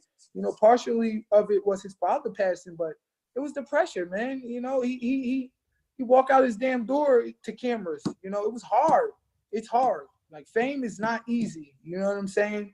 But, there's rewards to it. There's perks to it. You get money. You get to build a legacy for yourself, So it's always been, financially stable and being heard over fame for me. So one question about rap, right? And then my question is off topic, but on what you've been talking about, So the first question that's on topic is, name your 5 top albums. Well, I'm gonna be honest with you. I come up in a time. I'm not coming down from heaven. I'm coming up from hell. So if you see me being conscious and, it's my growth and development, it's my elevation. there was a time when I love me some gangster rap now. See murder. You say it again? See murder. Damn, see murder. No, like Tupac. There was a time when I loved me some gangster rap. My top albums, J. Cole, Born Sinner. That was a very, very great album. Don't try to name all positive people. Come on, man. No, I'm not. Drake, Nothing Was the Same. One of my favorite albums of all time. The Lox, We Are the Streets. I love that album. I know every word to it. The Lox, We Are the Streets. 50's second album, I loved. The first one had all the hits, but The Massacre was one of my favorite albums. I loved The Massacre. I knew every word to it. It was one of the joints that I placed in and I listened to all time. And then Cameron, Come Home With Me. That was one of my favorite albums too. That was one of my favorite. And I could probably think of dozens more. I really like this new Eminem album that he just came out with. I think he really, really showed his level of lyricism, lyrical ability on this last one. Eminem's second, I think it was the Slim Shady LP. No, the Marshall Mathers LP. I don't do black music. I don't do white music. I make fight music for high school kids. I put lives at risk for the knife like this. That one right there, that one I like too. I grooved off of that one. Of course, Miseducation of Lauryn Hill. That one is a classic. You can't really, you can't really duplicate that one at all. I was a big Will Smith fan. Coming up. I don't remember the album. Bro, he said what name it was called. 5. I know it had Summertime on it. Name 50. It had Ring My Bell. That one he came out with, and it had that extra. Read all about it. Fresh Prince is back. You want to have it? This dude said Willie Smith. Strong. Go get the camera, snap a picture, Get sign my name on it, then I get with you. Like LL said, don't call it a comeback. Face it back, Jack. I'm all that. Fresh Prince is not. I used to love that one. I mean, I was a Will Smith fan. You know what I'm saying? I'm a fan of music. My father, rest in peace, he knew just say black the direction rap music was going in. He seen the switch, and he forced us to listen to other music. Come on. We snuck and listened to rap. And then once I got, 12, 13, and I started doing my own thing a little bit, my headphones on, I snuck and I listened to it more. But, I've always been a fan of music, white, black, anything, you know what I'm saying? But those are some of my favorite rap albums. And like I said, if I think of more, I could probably give you 10 more if I was to think long enough. But off the top. So now this is the last question. It's getting late, you dig? But alrighty. But it depends how you answer this question. You might be here to 3 a.m. You dig? So okay. So, what are your thoughts on the jogger that was shot by those two white guys? The Michael. Oh well, first of all, rest in peace to the brother. Rest in peace to Ahmaud Arbery. It definitely touched me a lot. I have a lot of varying opinions on it. I read social media, and one of my favorite things to do is to go to the comments. I love something about the comments. It'd be thousands of them, so I can't read forever, but I just read. And it's amazing, how all of these, dramatic events that happen in the Black community, a lot of them are split down racial lines. You got Black people saying it was wrong. You got white people trying to justify it somehow. The one guy said today, well, why would he attack? Why would he attack the guy? I'm like, bro, they cut him off with all different types of trucks. Kid hopped out with a shotgun. He was fighting for his life. When you attack, that's an offensive measure. He was defending. You feel me? But it's split down racial lines, and I think it's very indicative of the very alive racial problem that we have here in America, and also indicative of the nature that exists within white people, man. For us to build your country and to actually you raped us and you actually got it off. We had the babies. You Jim Crow'd us. You aged us. You prisoned us. It worked, and you still hate us. You mistreat us to this max. You become the number one a country in the world for the level that you mistreat us, but yet something inside you just hate us to that degree.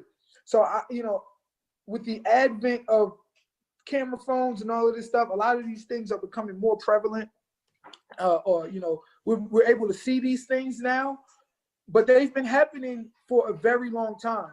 This ain't nothing but a modern day lynching. The fact that them cops weren't arrested immediately proves that we have the same unjust justice system, the same injustices occurring in our justice system, and it proves that nothing has changed. It proves that Black people need unity now more than ever.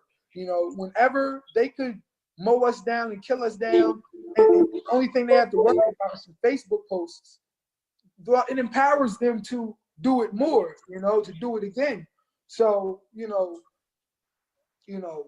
unity is a key. And one thing I will say is this, Black people always want to get a little bit of money and then move out the hood, move to the white community. Bro, stop going into their communities. They don't want you there. Build your own community up. All the things that you think you're going to do by moving out, build your own community up. Buy the houses that exist there. Rebuild the houses that exist there. Yeah, Nipsey Hussle tried that. You don't have to get rich or get some money, and now a badge of honor is leaving your community. Rock go back to the hood. Community. And every Didn't Soulja Boy go back to the hood? What happened to Soulja Boy? Plainfield area, you got beautiful, nice areas. You understand what I'm saying? And you got areas that can be made beautiful go to and the made hood nice. somewhere in California. A little bit of TLC, a little bit of unity. So we get so caught up in wanting to go live with them, and then things like this happen, man. So it's a shame what happened to our brother. I'm glad that they locked them guys up, but I truly believe that that's just them going through the motions. I don't think they're gonna do no time. This is an ex-cop. If Zimmerman could get off, I don't see what's keeping them from getting off. They chased him, but they're all going to say, they're only going to say he was, a suspect, and they just wanted to talk. And when he ran to grab the gun, they felt like they had to shoot. That's what they're going to say. That's what the defense is going to be. But we all see something different because, first of all, you lied about what happened. If that was happening, you should have just said that. But you lied about what was happening. And then now once the video came out, this is your new excuse, So I think the guy who was taking the video should be held accountable. The guy in the front truck should be held accountable. Definitely the father and son. The prosecutors who refused to prosecute him, who recused themselves from the case, those who buried evidence, all need to be brought to justice, or either in the American justice system or in the in our justice system, let's just say. I often say, and I'm not an advocate for violence on any way, shape, form, or fashion. In fact, about it, I said earlier, we need unity more than we need guns, But if you could do it to your own, if you could kill your own indiscriminately with no problem, then those who do come into your community violating, then we should be able to swiftly take care of them, with no shame. Anybody coming to your community that is willing to, kill, destroy, rape, kidnap, anything, we should be able to, fight them with everything we got, and that's another thing. These people, because of the climate that they have set, remember now, the first thing they do is destroy you in the court of public opinion before they actually wipe you out. So that, like they did it with Michael Jackson, they did it with all of the various ones. They destroy your image so that when you die, it's not a big deal because we'd already destroyed your image. Well, that's what they're doing with Black people now with this music, by them destroying our credibility and our image and presenting us as thugs and killers throughout the world. When they come in to wipe us out, they will seem justified in their actions because it's this crazy group of troublemaking niggers that they couldn't do nothing about. That's why I say if you pick up guns and start waving guns around, this is only going to give them even more reason to, you know, to attack. You know what I'm saying? Like, so, you know, I think we got to be smarter in that regard. See, because once they create that climate, then not only are we killing one another, but all of them racist dogs who want to kill a black man tonight, all they got to do is go to the hood, drive by you. You gonna think it was such and such and them from over on 120th. You gonna think it was the blood gang from around the corner. If you create the climate of murder and death, oh, they could come and pick you off any way, shape, or form or fashion. Not just the police, but anybody. Racist white boys can ride, see black dudes riding, smoke them. Oh yeah, such and such got killed last night. Oh, who would do such a thing? Yo, man, y'all cowards out here taking these lives. There's some whole white boys riding. He's got guns. This shit's legal. NRA boys, some whole drunk, coked up, racist white boys riding, ready to catch a body, and they done, you know what I mean? Killed some young random black dude, and we thinking this gangbangers. They always blame the gang. I was watching a documentary the other day, Evil Genius on Netflix, and these white group of white people that robbed this bank, and the way they did it was they put a bomb on this innocent dude's neck and said, "Yo, gave him a note, go rob this bank, bring it here, we're gonna blow you up with the bomb." They said if the police catch you, tell them 2 black dudes did it. Times as that story been played out. Oh, it was the black guys. Oh, we were just watching the Innocence Project. Oh, it was these black dudes who did it. Young boy sat in prison 15 years because somebody just said, oh, they robbed my brother for his book bag. Like, once you create this climate of criminality, this climate of, you know, black inferiority or black lives not mattering at all, then it makes it easier for every other group or every other person who has a problem with young black people who don't want to see the rise and growth of black people. It gives them incentive and it gives them, you know, a free path to come in and murder and destroy, just like they did with our brother Ahmaud. I pray that they have swift justice. I pray that the boys go to jail forever. But one thing that I will say is, you know, they better go on witness protection if they don't. I ain't gonna do nothing. But the climate for these young boys is mad. All right. I commented, I posted that they had got arrested, and a couple of the comments was like, good, because I was on my way. so yeah, man. So there that go. That's my feelings, man. I thank you for having me on. I really do.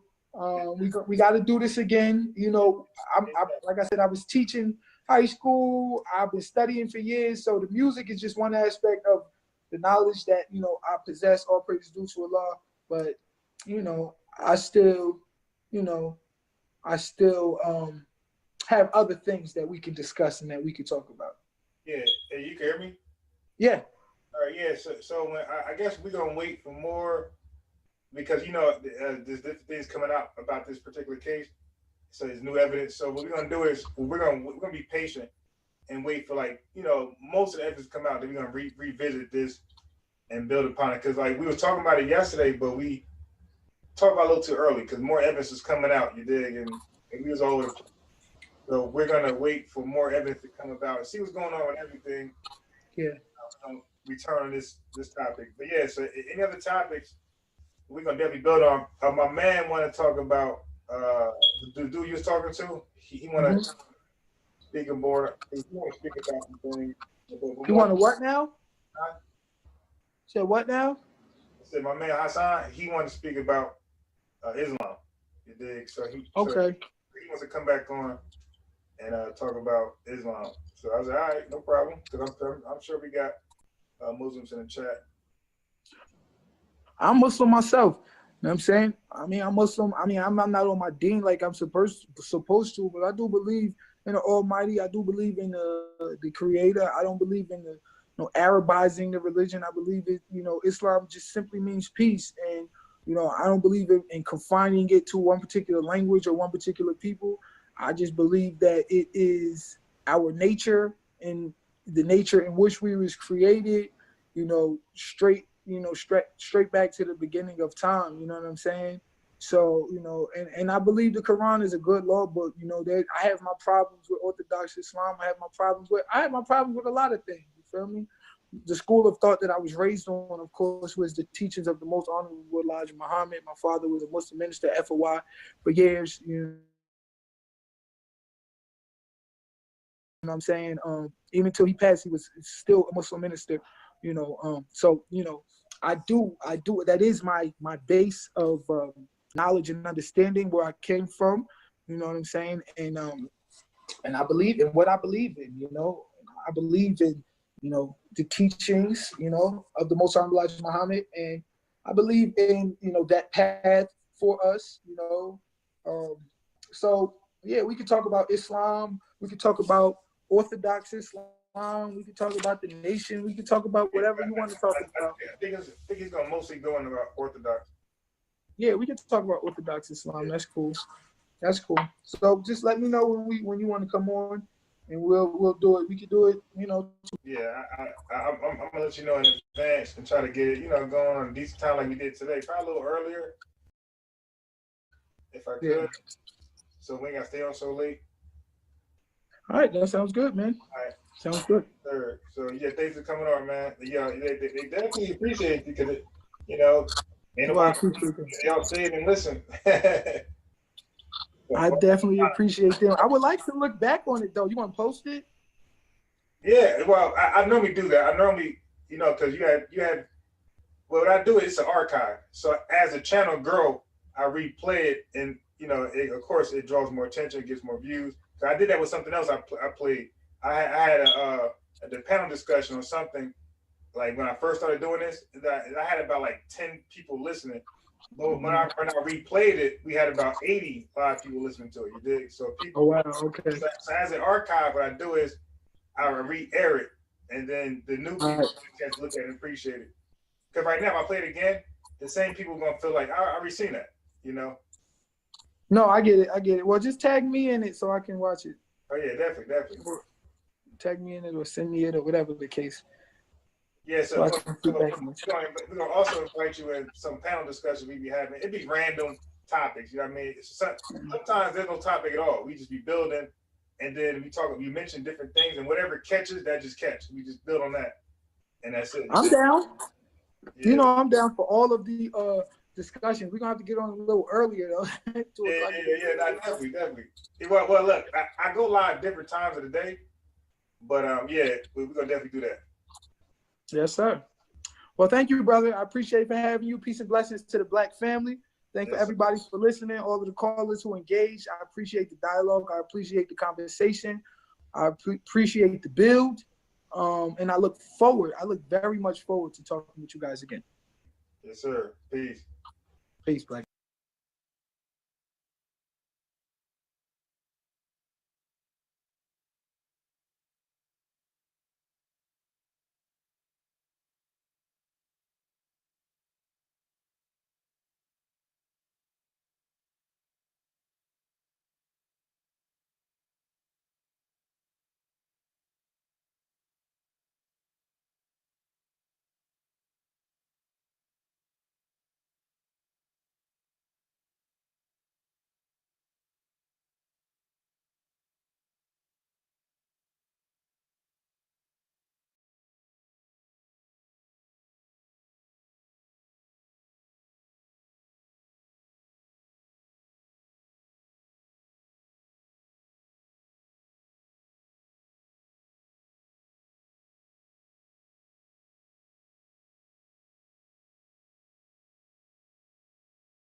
Yeah. Yeah. Yeah. That's the best you can do. Yeah. Like, me, I got receipts. Like, what I mean? I keep receipts. You're gonna hear from people's mouths and stuff. And then I'll build an opinion on that. But YouTube. Yeah. Yeah. All right. All right. All right. So let me just Do this real fast. God damn. I was hoping the live would go longer. I got a phone call. Yeah, they got a phone call. So much stuff stopped me from finishing what I'm trying to do. It's like it's amazing. All right, so now I'm just gonna. Yeah, okay. So now I'm just gonna clip it. Yes, it is. It's a bug outside. It's a bug. Let me see. Oh, see what I'm saying? Let me see. What's the bug? It's a bug outside. Please show me. Come. What's the bug?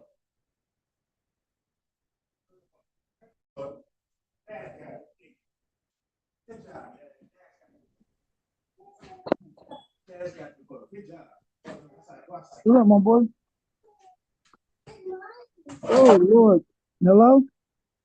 Yeah. Hold on. Hold on 1 second. Hold on. Can you see my screen? No, I just see a empty. I don't think the camera on. Yeah, hold on 1 second. You can't see my screen either, right? Say it again? You can't see my screen either, right? No, I don't think the camera's on. Ready? Hold on.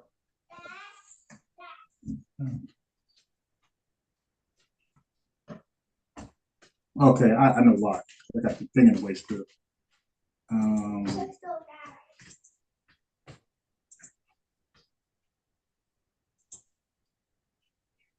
Camera? And I gotta get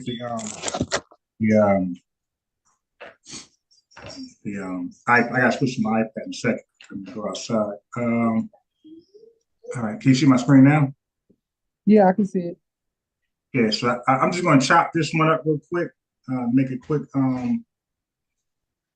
like quick clip. That's cool. I'm at work, so I'm cutting while I. What do you say? I said I'm at work, so I'm cutting All right. while I. All right, so I'm gonna make it quick because I'm gonna use this right here at some point in the discussion. So let me so I'm gonna clip this, and there's like 2-3 clips I gotta do, but they're like real quick. Okay. You ever clipped before a YouTube video? You said what? You ever clipped a YouTube video before? Yeah, I did. I normally use InShot though. It's like an app that I get on my phone. On MacBook. Yeah, I'm talking about YouTube. Yeah, it's not compatible on my MacBook. But you also have like CapCut you can use. I'm just not too familiar with that. Like I try to use that, but it's like real glitchy. Like it's not, you know. Yeah, on your phone, it's you can do it, but it's not as easy. I said, oh. Right. On your phone. Okay, so hold on.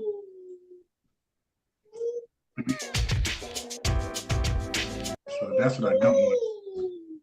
You know, some people put your money in, you keep your somebody working in their life 360. You should want a board of directors. Every big company, even a company doing $1 million, say a company doing $500,000 in revenue or 34, we both have to give a little something to everybody. Matter of fact, I go back let's to see. The Def Jam days. Yes. Where, Bug? Oh. Where? Where's the bug? Where? Take that down. Come show me. Where's the bug? Show me. Show me. Where's the bug? Here. That's okay. Come real quick.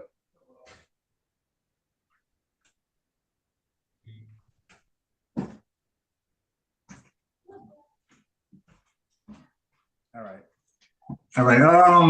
Okay, I think I'm right where I want to be. Oh yeah, so give me the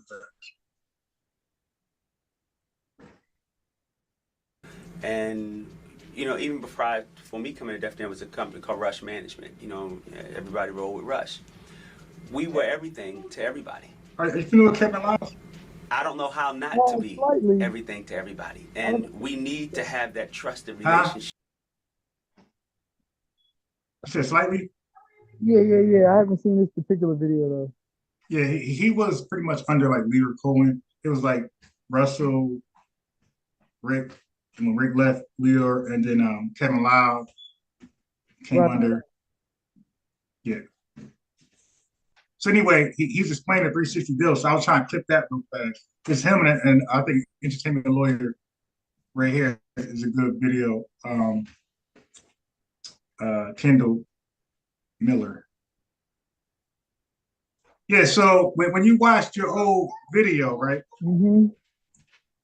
Is there anything you wanted to like fix, like or update or correct what you said, or you good with it? No, I think it was a pretty good build. I think I did a good job of explaining my point and just I guess thoroughly dissecting my position Yeah. and trying to make it plain and trying to make it, basically simple enough that everybody could understand. I know sometimes I get to use some big words. Yeah. Yeah. Now you would definitely lose people with those words. Yeah, I gotta kind of find a way to dumb it down a little bit. Dulcify it. But well, I'll help you out. Use the word you used before you learned the new word. Right, exactly. That's what I'll be trying to do lately. I'll be trying to keep it more simple. You know what I mean?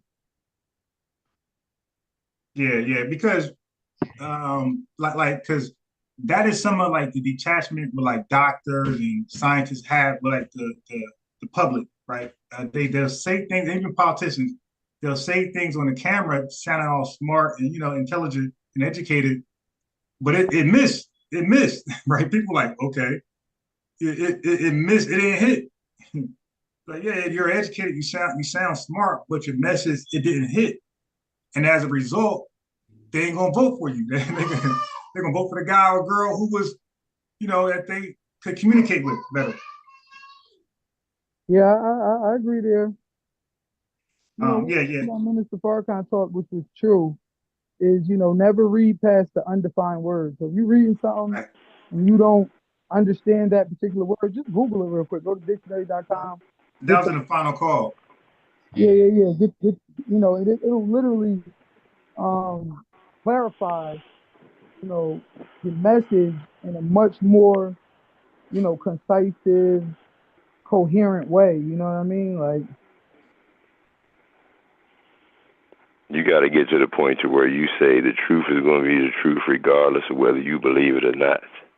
The truth does not have to be validated to ignorance. What's up, DJ? my boy, IBM, what's up, baby? Just chilling, man. You know what it is. Man, like I said, you hitting a lot of talking points that you stole from me. But but no, DJ has always been on point. DJ's always been my favorite. DJ's always been on point. Me and him has always agreed on a lot of things. Yeah. Share a lot of the same talking points. And this is a very smart, intelligent young brother. And like I said, I applaud you, brother. You know what I'm saying? I got them over there stealing my information on Signet and them, JJ and them, So you know what it is. They still trying to emulate the master. You hear me, DJ? We got to get together. Me and you got to get together and do a show, DJ. That's what it is. Yeah, it's true, man. Where you at again, IB? In Virginia. Oh, you're in Virginia. Okay.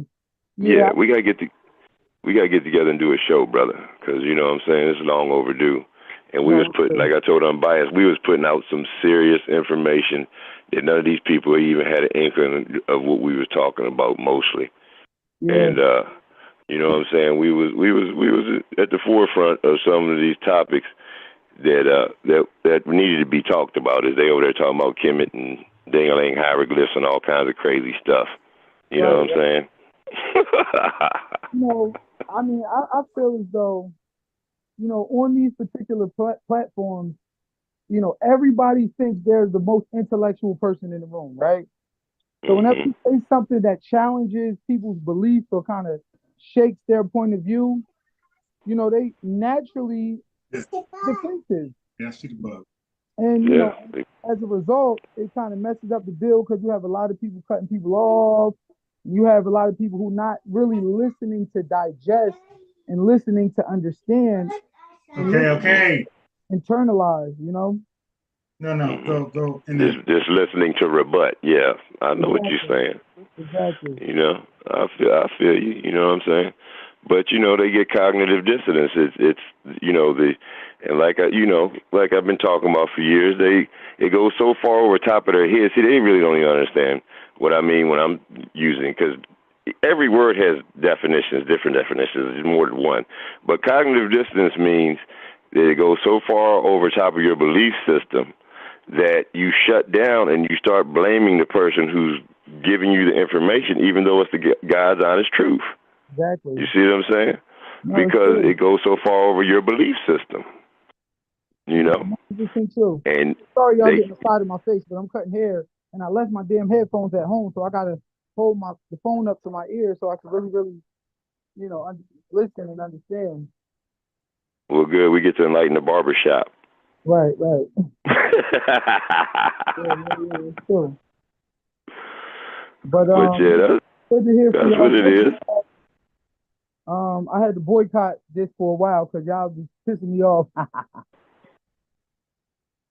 Not you, but I just I need coherence and clarification, and I need like a clear, just clear rules. You know what I mean? Like that everybody has to abide by. You know what I'm saying? Just like y'all say, source up. I think one of the golden rules got to be don't cut nobody off, because a lot of times, you won't be able to really get to your point. So as a result, it loses its luster, and the people can't properly follow the point you're making because, it's just so much cutting off and just so much, So, yeah, man, but I'm back. I've been listening to these builds. My buyer's been sending me. I'm like, you know what? I miss it a little bit. Let me come on back here. Do something enlightening. to teach again, like DJ does. That's what I'm saying. Because DJ puts it in perspective. See, I come straight at you. They don't like the way I talk because I just give it to them straight up, straightforward. Right. You know what I'm saying? We fighting for theirs, killing ours. You know what I'm saying? You all hear tap dance from Massa. You don't get $1 billion unless you are part of that craziness, that their narrative or their agenda. It's as simple as that. You don't get the advertisement. You don't get the publicity. You don't get the wardrobe, all the things that these people get and be pushed and promoted to be what they are by these people. Right. But see, you have to slow it down for some of these, people, because they, like I said, get that cognitive dissonance. And, oh man, I don't believe that. This nigga crazy. You know what I'm saying? And then they go off on a tangent and sound retarded. That's what they do. They sound retarded. Most of these people in this community are talking stupid shit. Yeah, I concur. That's one thing that I definitely concur with. You know what I'm saying? Like, but at the end of the day, the purpose of platforms like this and this entire conscious community paradigm is that not only that we teach, but we learn.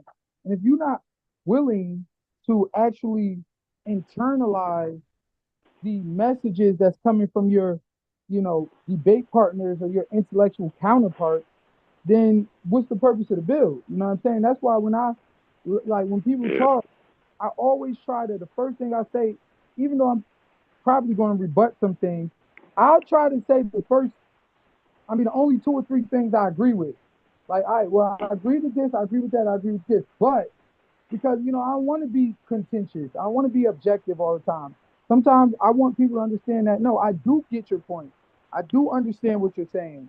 However, there's another side to these things. So So, Right. Right. You got to look at it from a 360 degrees perspective, and not, the propaganda that's being pushed on you that they want you to believe their narrative, because that's what we're following behind their narrative. We don't do no research to figure out whether they lying or not, or none of that. We just go right along with it. And just like the music with the kids out here today, the same example they was doing in the 50s with the juke joints. So we can't say that, it started with this generation. We can't say that the J's, all that started with us. You know what I'm saying? My Adidas and tracksuits. So it's all been pushed down through. This is history repeating itself, just like the 70s, where they hypersexualized the community and put drugs out in the streets. They doing the same thing, but they added guns and homosexuality to the mix. History repeating itself, just evolved. No, it's 100% true. You know what I'm saying? Like that 60s and the, sexual freedom revolution and the hippie era, it just kind of desensitized people towards the consequences and the magnitude of those sexual decisions and that free, type of behavior. And, it was done really primarily to remove, God and morale and just that natural intrinsic sense of right from people, so that, when we are done wrong, we're less prone to catch it. Desensitized is what it's called. Yeah. So, yeah. But yeah, man. Now, I do have my podcast on Thursdays. I'm coming back this week with my next season. So, I would definitely implore everybody to hop on. I got to get my tech guy in here, though, so he can help me with this Zoom, because, I want to be able to bring you guys on. But I remember last time I did it, it was like a severe lag, and just the quality wasn't up to par, you know what I mean? So I got my tech guy coming tomorrow. Hopefully he can rectify that issue so that, you guys can come on, no matter where you're at, drop some time. You know what I'm saying? Yeah. Appreciate that. Absolutely. So what's the first topic? What are we doing here?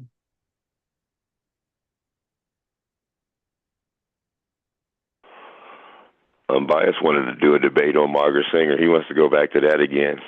We do not want to go back to Margaret Sanger. Yeah, he just said it. Hey, look, it's on the show a couple of days ago, so I can pull up the timestamp if I need to. Stu Pease was supposed to be arguing with me about, I don't know if you remember, DJ, but Stu Pease said that abortion was good for black people in the 90s and 80s. First of all, in America. In America. Look, no, he was supposed to debate me, right? We were supposed to debate yesterday, and this nigga didn't show up. Yeah. Mr. Pat, I love Stu Pease, but Stu need to do a little bit more research. What's up, my brother? I tried to call you, but your phone. Trying to call me? Yeah, I did. The wrong number then, man. No, the one I always hit. I tried to hit you up, and right after the situation, it was like blocked, like message not receiving, something like that. You got my flyer, sir? Your flyer? Oh no, I didn't get a flyer. Yeah, we left yesterday. Oh, you opening up a new spot? Yeah, man. I heard. That's Berwick. Oh yeah? Yeah. Oh snap! I'm eating that tonight. You open now? Okay. Yeah, I dropped my flyer off yesterday to they can put it up for me. Okay. Second them. Bring another one too, because I wasn't here. I don't know what happened, but I'll bring a post. I'll put it on the window and everything. No, I got you. Good to see you, man. Word up, man. Yeah, everything good. Everything good. Family's good. Family's good. Yep.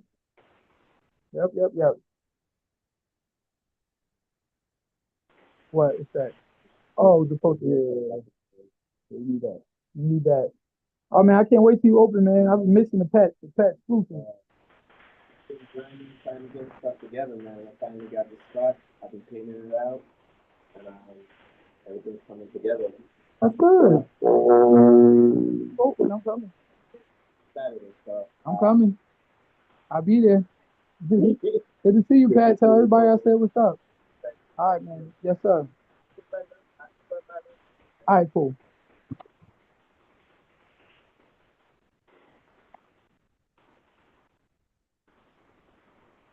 Yeah, that was one of the brothers that owned one of the only black stores in the town. Yeah, and he on 4th of July, the neighbors playing with fireworks burnt the store down. Right. So he wasn't Wow. get a new spot until now. So he's up the hill in Southside, and he say opening up November 2nd. So that's good. Got the best subs in the city, man. Oh man, I'm craving one now. Just looking at them got me hungry. I'm ready. But yeah, man, all praise be to Allah. I'm glad he got his spot back. Absolutely. I'm biased. You still cutting up stuff? Lord. He definitely is, DJ. I'm almost done. I'm almost done. He's giving you the silent treatment right now, but he definitely is. Yeah, man. But look, DJ, one thing that we could do is, show how Freud with the psychoanalysis, and then Bernays with the propaganda, and show how he taught.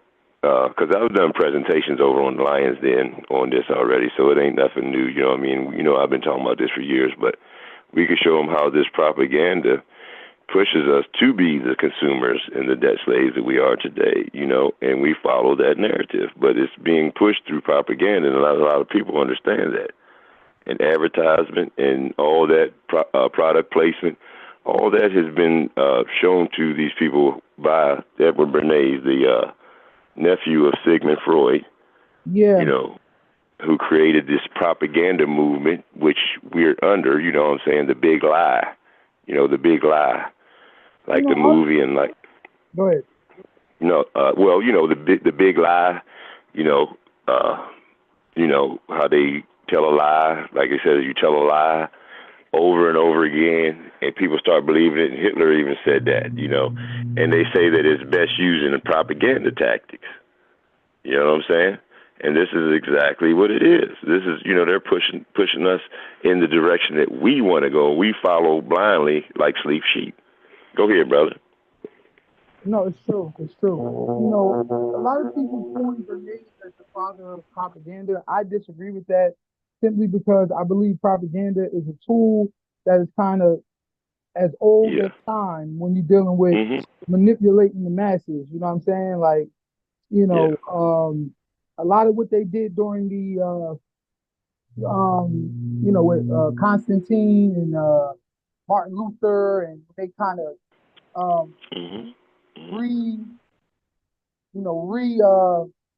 purpose the scriptures to kind of make it more Eurocentric, more catered towards, white supremacy and all of that. A lot of that was propaganda. You know what I'm saying? When they used to have, when they used to have us in the publications during slavery, represented us as these big monkey-looking oafs that really,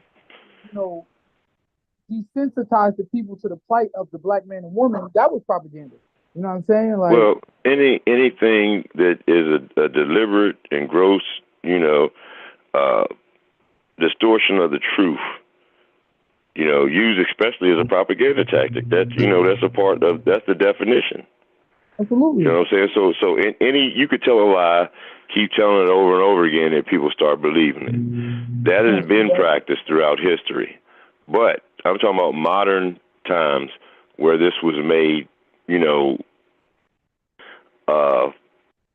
scientific racism. During these modern times, these people who are the creators, or what we call the founders, of these things, of these ways of thinking, of these theories, of these philosophies, of these, hypotheses that were all backed by no science and were created by racists. Yeah. Yeah, and not racist, like perverts, like, like Freud was a trip. You know what I'm saying? Like, he was a trip.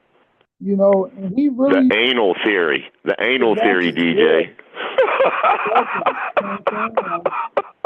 He was really a trip, and but see, these schools of thought are given credibility and credence because they serve and complete another purpose for the the system, for the government, for the powers that be, if you will. You know what I'm saying? It's like feminism.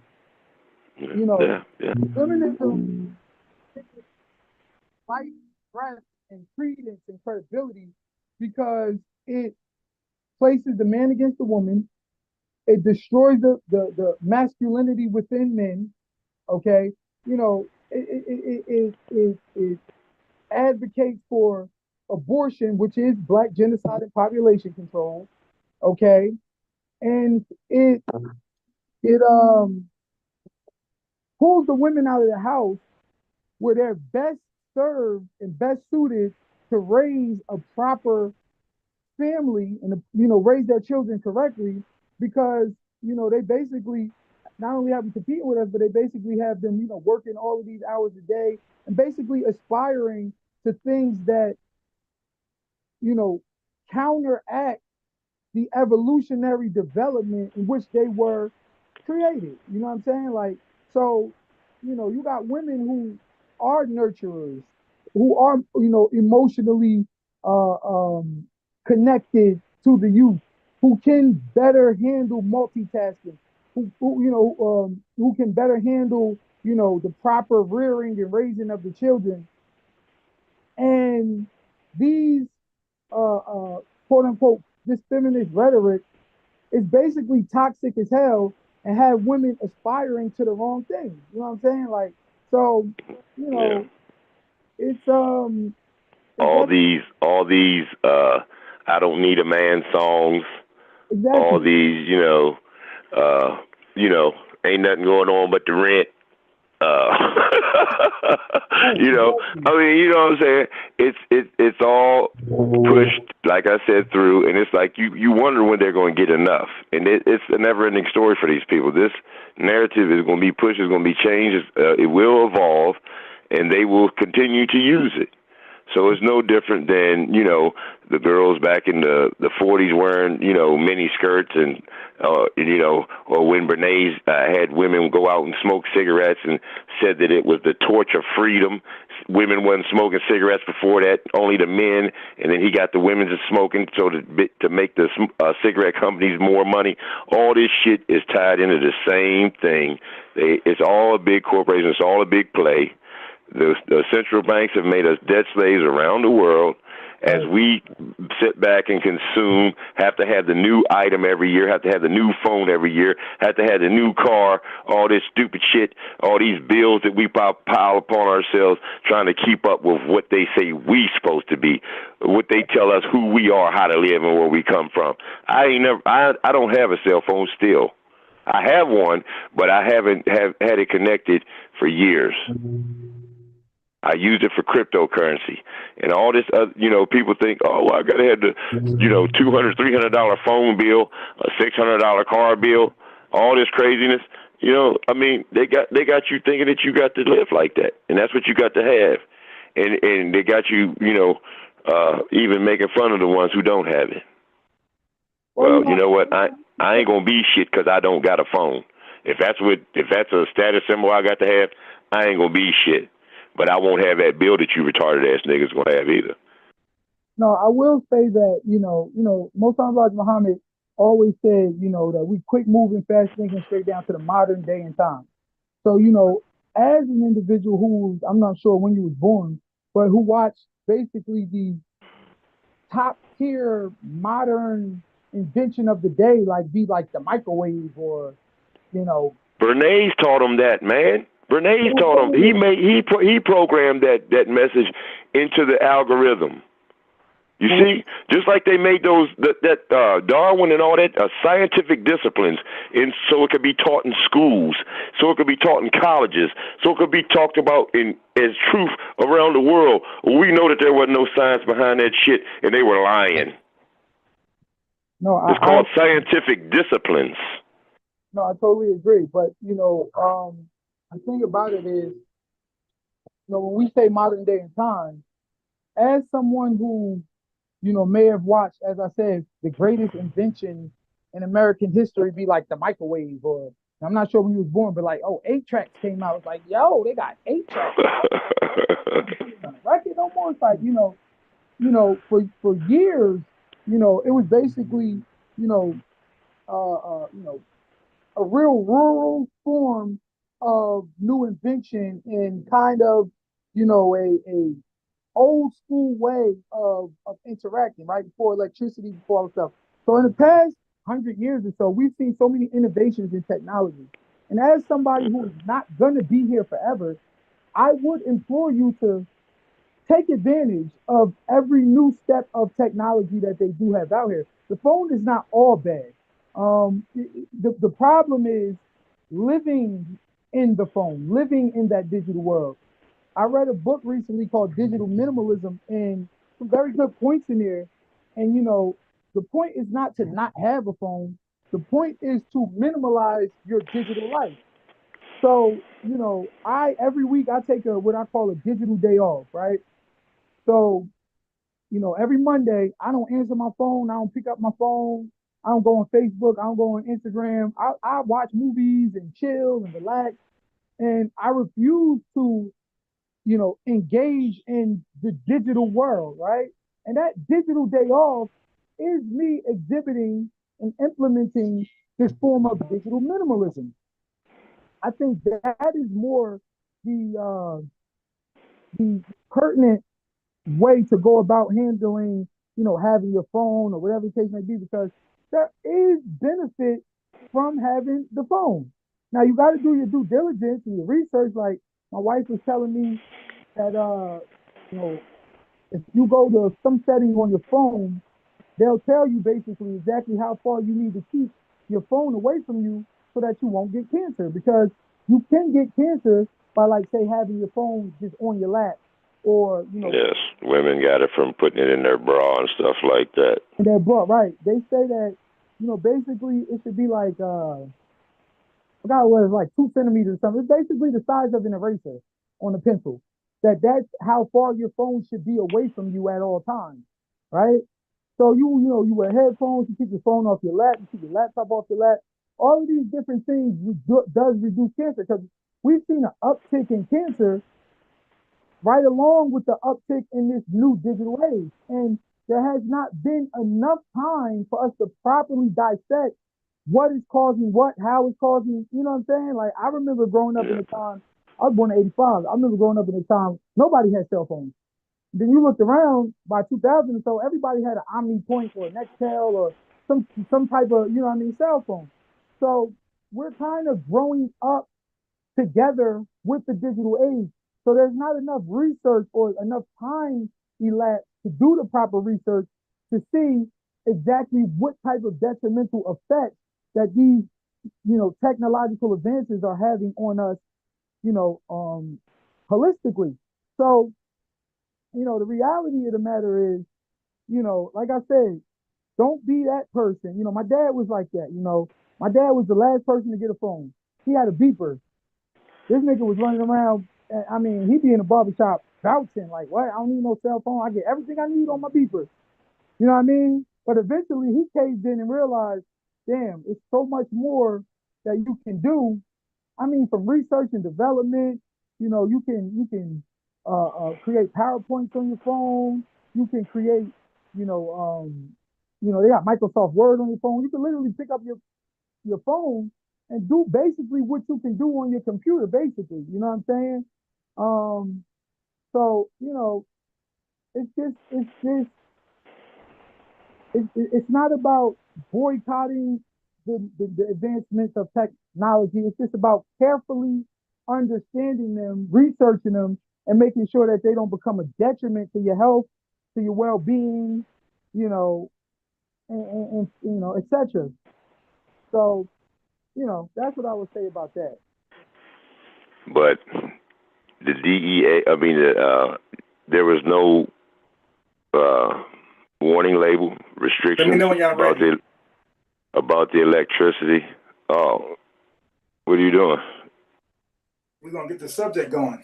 You I'm dig? like, no. Oh, yeah, there was no warning label, DJ. There was no,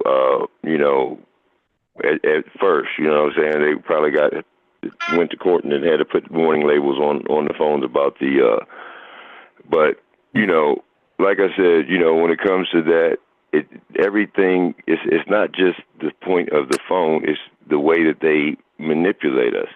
Everything is moving toward the phone now.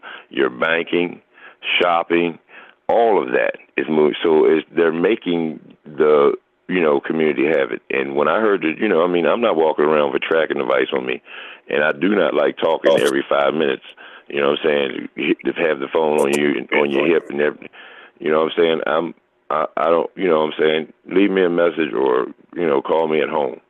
But when it comes to this phone stuff, like I said, it's just the precursor to the Neuralink, to all these chips or whatever, things of that nature, in my opinion, in Indigenous's opinion. All right. Yeah. All right, I got to mute you because what happens is he's going to say a lot of stuff because I don't even think he knows what Neuralink actually is.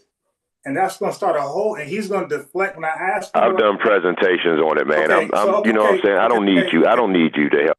All right. So dude, focus. He know how the show goes. And we just said earlier. Just like I said, nigga, I told you about it, bitch, nigga. So whatever. Okay. Yeah, sure. So, Yeah, sure. He taught everybody. It goes back to do your research on the matter because, you have virtual private networks, VPNs, you have hide my email, you have apps that keep you from being tracked, you have a way to, like, for example, if you don't implement like the thumbprint or the facial ID, to open your phone or for any app, because like your banking app and all of that, they give you the choice to enter your verification information manually or to have like the thumbprint or facial ID. If you stick away from these particular methods, you can protect yourself. So that's why I said it's about researching. You know what I'm saying? Like, it's not about abandoning it totally. It's just about understanding the nuances and understanding the things that they are doing to collect your data and be the precursor to the Neuralink and all of that stuff. Once you understand, what is Neuralink? Let me ask you. What is Neuralink? You said what? What is Neuralink? Let me ask you that. The Neuralink is like where they I guess plan on like linking through the neurology centers, everybody and No, it's not everybody. It's not everybody. Well, not everybody, but those who choose whatever. No, it's not those. It's a particular people, right? With a particular disposition, right? So it's the Neuralink. That's why I said I know, and this don't know. And I said that's why I didn't want to go that route because I'm not gonna allow him to like misrepresent it on the show when I know exactly what it is. Like Neuralink is for people with brain issues, paraplegics, deaf people with a position right now that they really can't do much on this earth right now. Like they're pretty much paralyzed people. So only them can have this procedure where they can now walk. Retarded people can now be sent, no longer retarded. Blind people can see. Like it's people with severe brain, like neurological disorders who are the market for this Neuralink thing. It is not for the common people who are healthy and like you and I. So that's why I know he does not know. I stopped him early. And instead of just having a conversation, you heard him, he wants to just cuss me out unprovoked. Because, bro, the cuss out is a distraction to not explain what it is. I know how people do. So he knew he could not explain it. So he want to cuss me out and go on mute. Well, no problem, because I'll just explain it. But that's a secondary discussion. You guys are having a bill, and I was trying to let you guys finish. Like I said, we could start. But you were done, and he went on, and I'm okay, let's stop right there because it's going to turn into an hour of just that. I agree. Okay, because again, I have no problem with you guys saying stuff, right? And you're accurate on it. But when he misrepresents Neuralink, and bro, he act like he taught me this shit. He's bugging. He's retarded, bro. The first time I heard about Neuralink was from Mike Jenkins. All right, this is in person. What the fuck he talking about? He the first person that told me about it. And I was in his house with his mom, and we looked it up. We watched, Joe Rogan together. What are you talking about? But this is my teacher somehow. This guy taught me everything I know. But he can't articulate nothing he talks about. Like I can, like how I did Neuralink, and this was something he brought up. Like what I've read, bro, like you, I can read, no matter how long I read it, 10 years, I can still recall it as though I read it yesterday. He can't do that. He don't have that gift. So we're gonna start with the ad hominem. Don't need the ad hominem attack. Huh? I said we don't need the ad hominem attacks. No. Oh, okay. Wait. You ain't hear him just cuss me out for no reason? I'm talking to him. Okay, yeah, right. Okay. Now, but I'm ready to move on. Okay. So I'm going to start the live board because we had a live already, a couple hours running. So we're going to stay right here, but the people listening and watching are going to refresh their browsers, and I'm going to, put the topic back on the rack. And once we exhaust that, you guys talk about something else, we'll leave it on rack, which we should, because that's going to be a clip, in itself. Even like you, if you want to play like clips. So the video we're going to do on rack, if you wanted to clip some parts of it and play this show, you can put it for highlights, you can do that. You can play the whole damn thing. I don't care. But how you start this damn live over? I got a bunch of laptops from the iPads Connect. All right. Which one has the